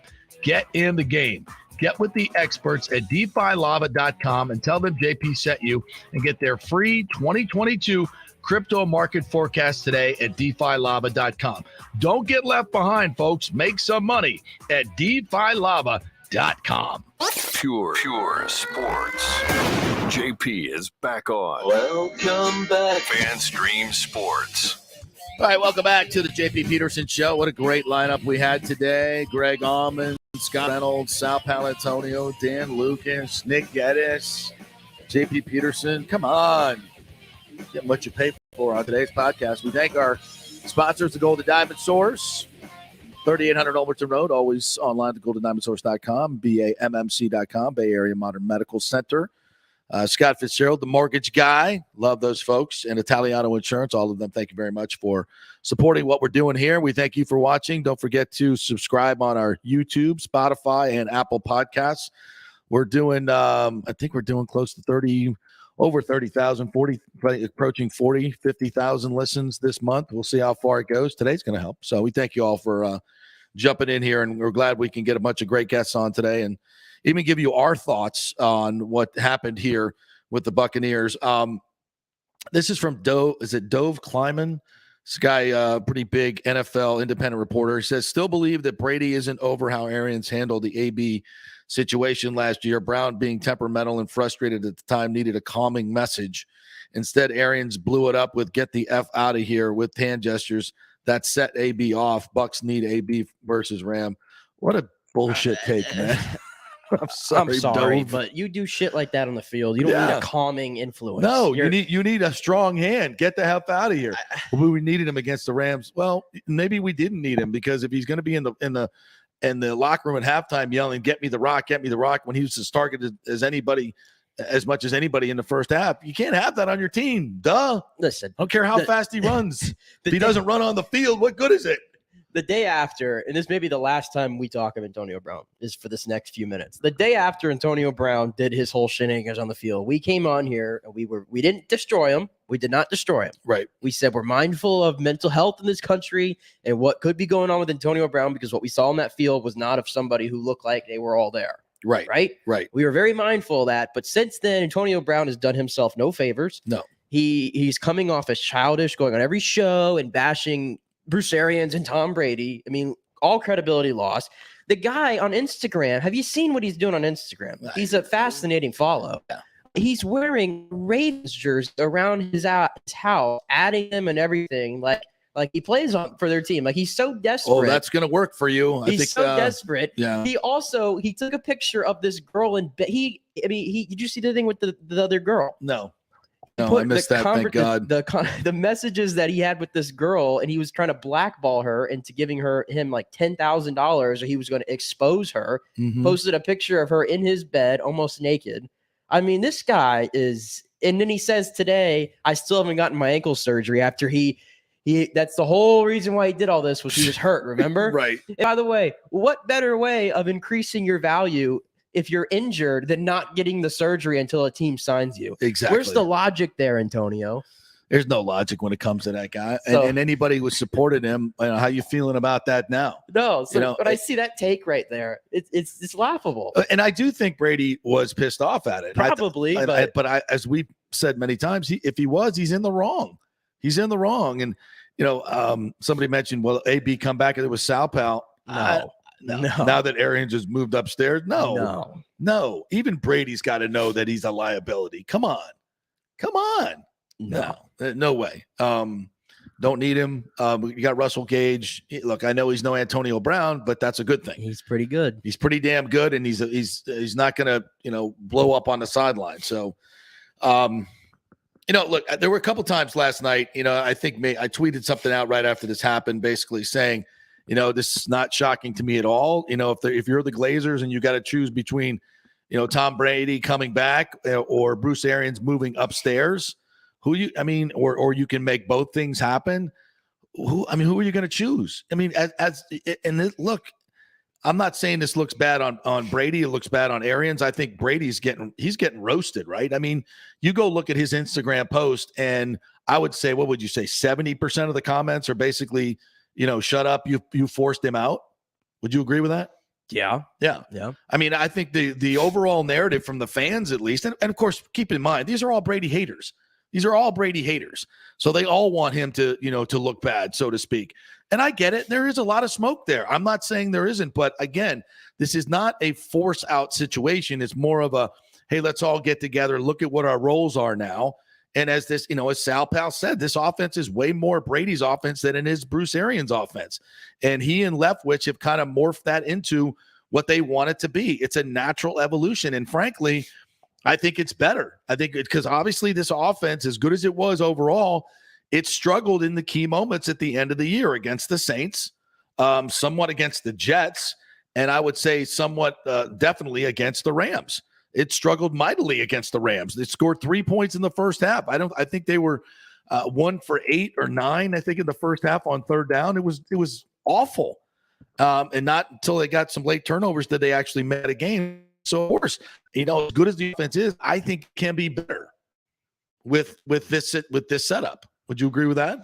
Yeah, I do. In that game, I know everybody was frustrated, but the Bucs, who was the second wide receiver on that field outside of Mike Evans that day? That day was it Scotty Miller? Tyler Johnson? I'm sorry. What are you going to do? It wasn't Chris Godwin and AB. I can tell you that. With Josh Wells, who wasn't exactly 100% himself. Which I think it was another bad call. Whoever made that call. That was a bad call. It was just a bad, we said it. It was a bad night at the office for all parties combined. Did it have to result in everybody hating each other and this guy's got to go?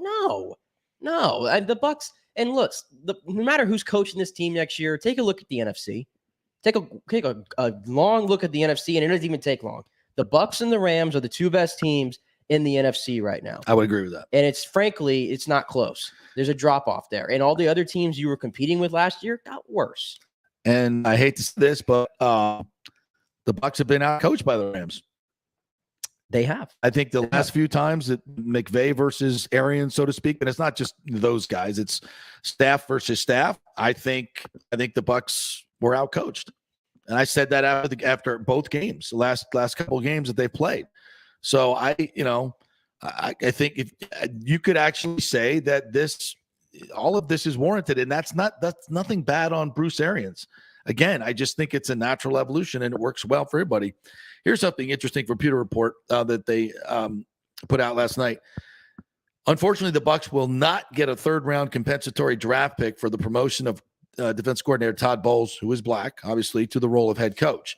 The NFL incentive to encourage more minority head coach hires only applies to new hires and not internal promotions. What sense does that make? None. Is that a COVID rule? Because it kind of sounds like one, because it makes zero sense. What difference does it make if you have an internal promotion to a head coach, not an interim, but a head coach position, and a new hire? If you're trying to influence more minority hires, what does it matter? It's just stupid. And a couple of things that we talked about, and I heard this on Get Up this morning, and Teddy Bruschi, I think, talked to this, and I've got, obviously, he's a confidant of Tom Brady, and he made a point to talk about the quote Patriot way.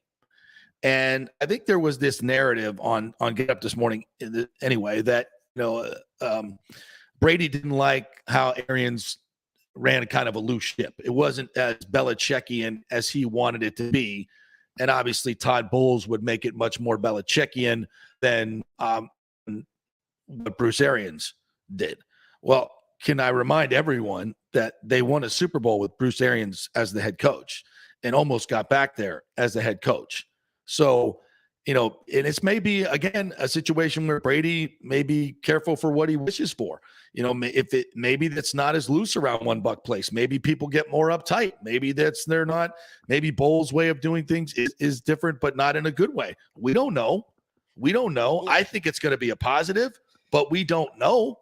Nobody knows. Nobody knows. Nobody had access to this team for the last two. The entire Tom Brady, Bruce Arians era has been, or Tom Brady era rather, at arm's distance. Has been more than an arm's distance. It's good to see that the NFL, I think, is allowing you to get back into the locker room. They're the first ones paving the way. So you'll get more here. Like I've heard Scott Reynolds talk about it enough on this show that you have those off the record conversations with the guys. Right. And sometimes it's not about the answer. It's about the facial reaction exactly that they give you. You can infer from there.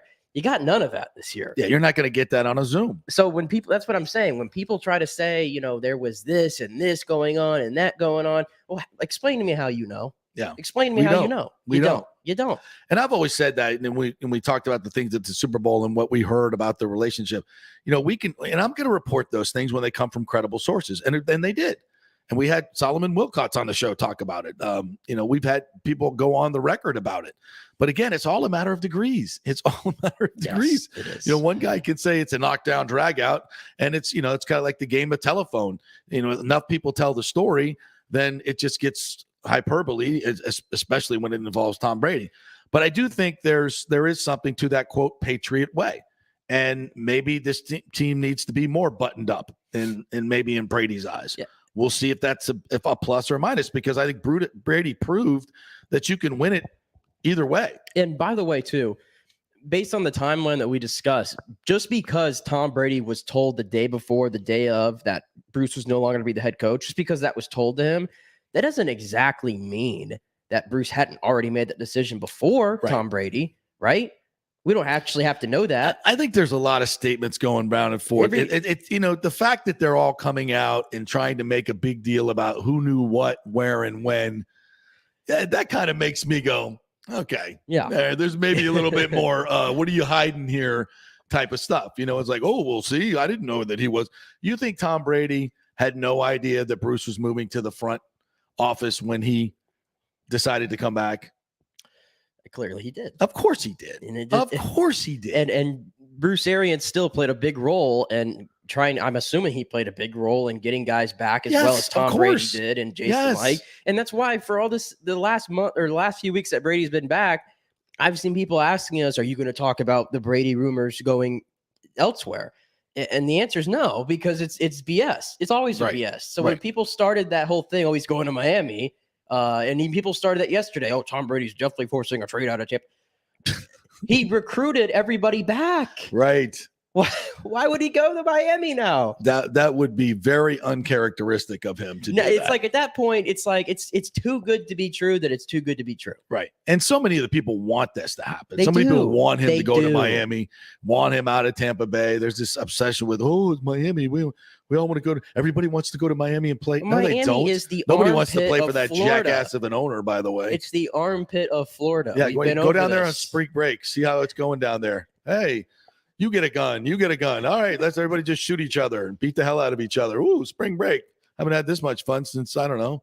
Just Tampa's levels ahead of Miami. Oh, my God. Todd, honestly, he should be living here. He should be living here. I guarantee you, once he builds his house in Miami, his forever home, he's going to regret it.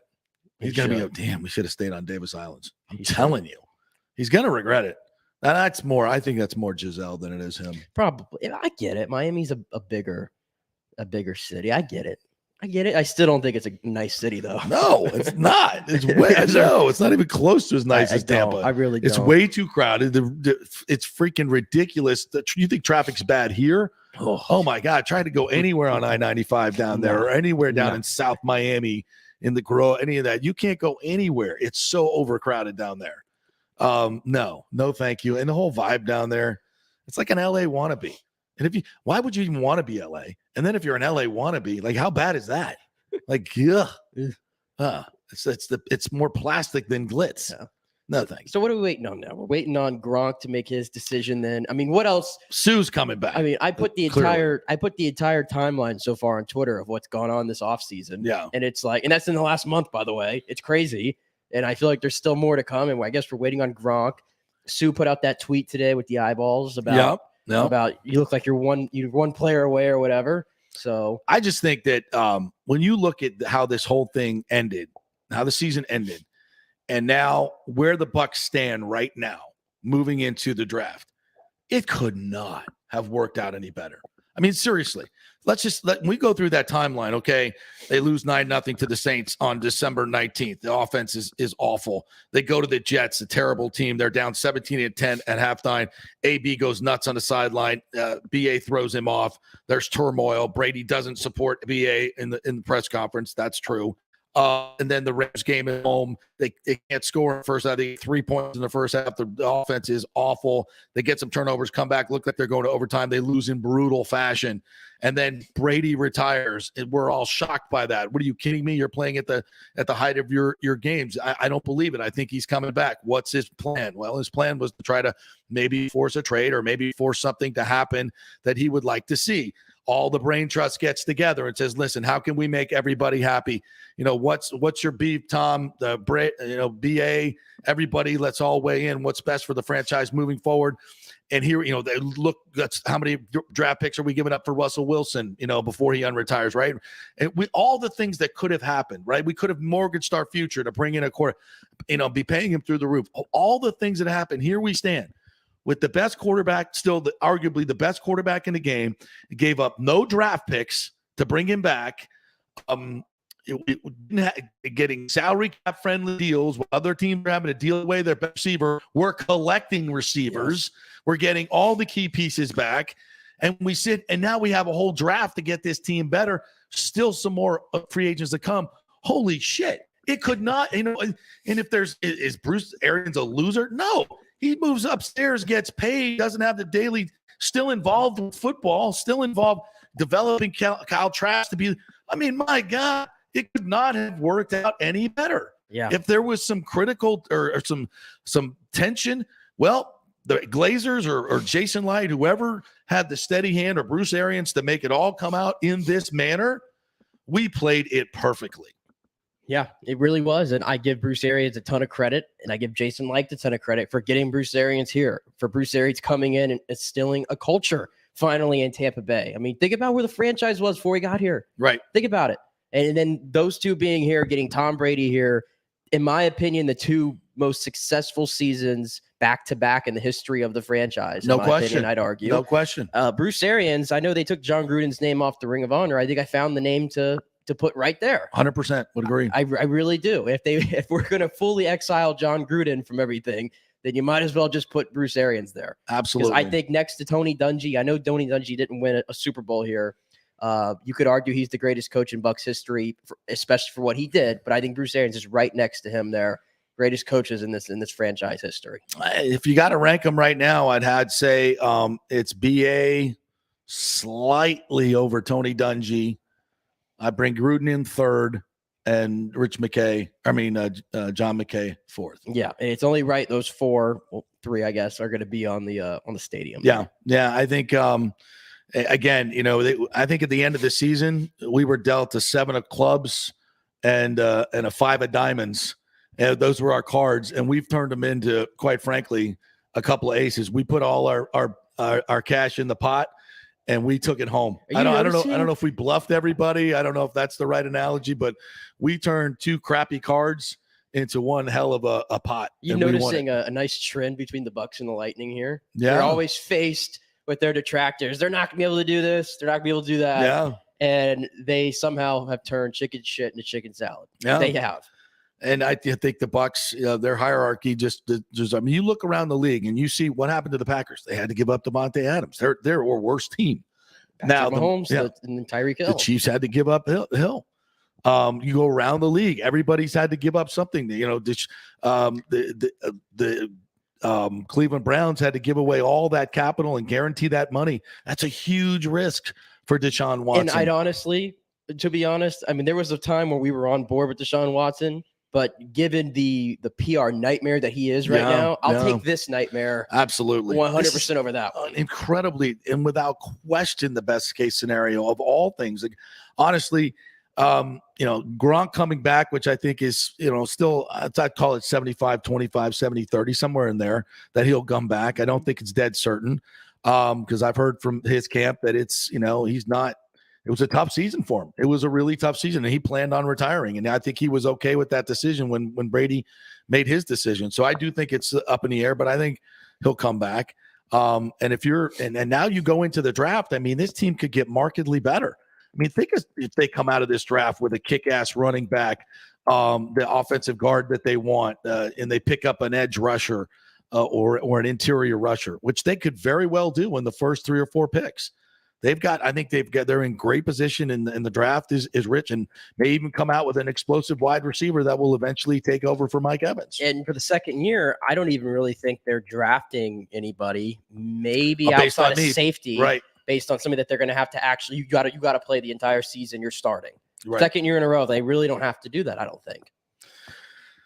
It's a great day for the Buccaneers. I'm looking forward to this press conference, and we'll dig into the Brady Arians relationship even more, but also need to focus on how this sets up best for the entire team. All right, our thanks to Greg Auman to join us today, Scott Reynolds, Sal Paolantonio, Dan Lucas. We will archive the show, obviously. You can always find it at fanstreamsports.com. Download our app, FanStream Sports, all one word. Please follow us on Spotify and on Apple Podcasts, and also on YouTube. Subscribe to our YouTube page. You can get our show all over the place, and, of course, our social media at Nick Geddes News and at FanStream JP. We also have a show Twitter and a show Instagram account. So follow us all there. Great show today. We'll be back with more analysis of the press conference, where we are headed right now. Have a great day, everybody. We'll talk Lightning some more tomorrow, and Gary Koch's going to join us to talk Tiger Woods tomorrow as well. So have a great show for you. We'll see you then. Have a great day, everybody.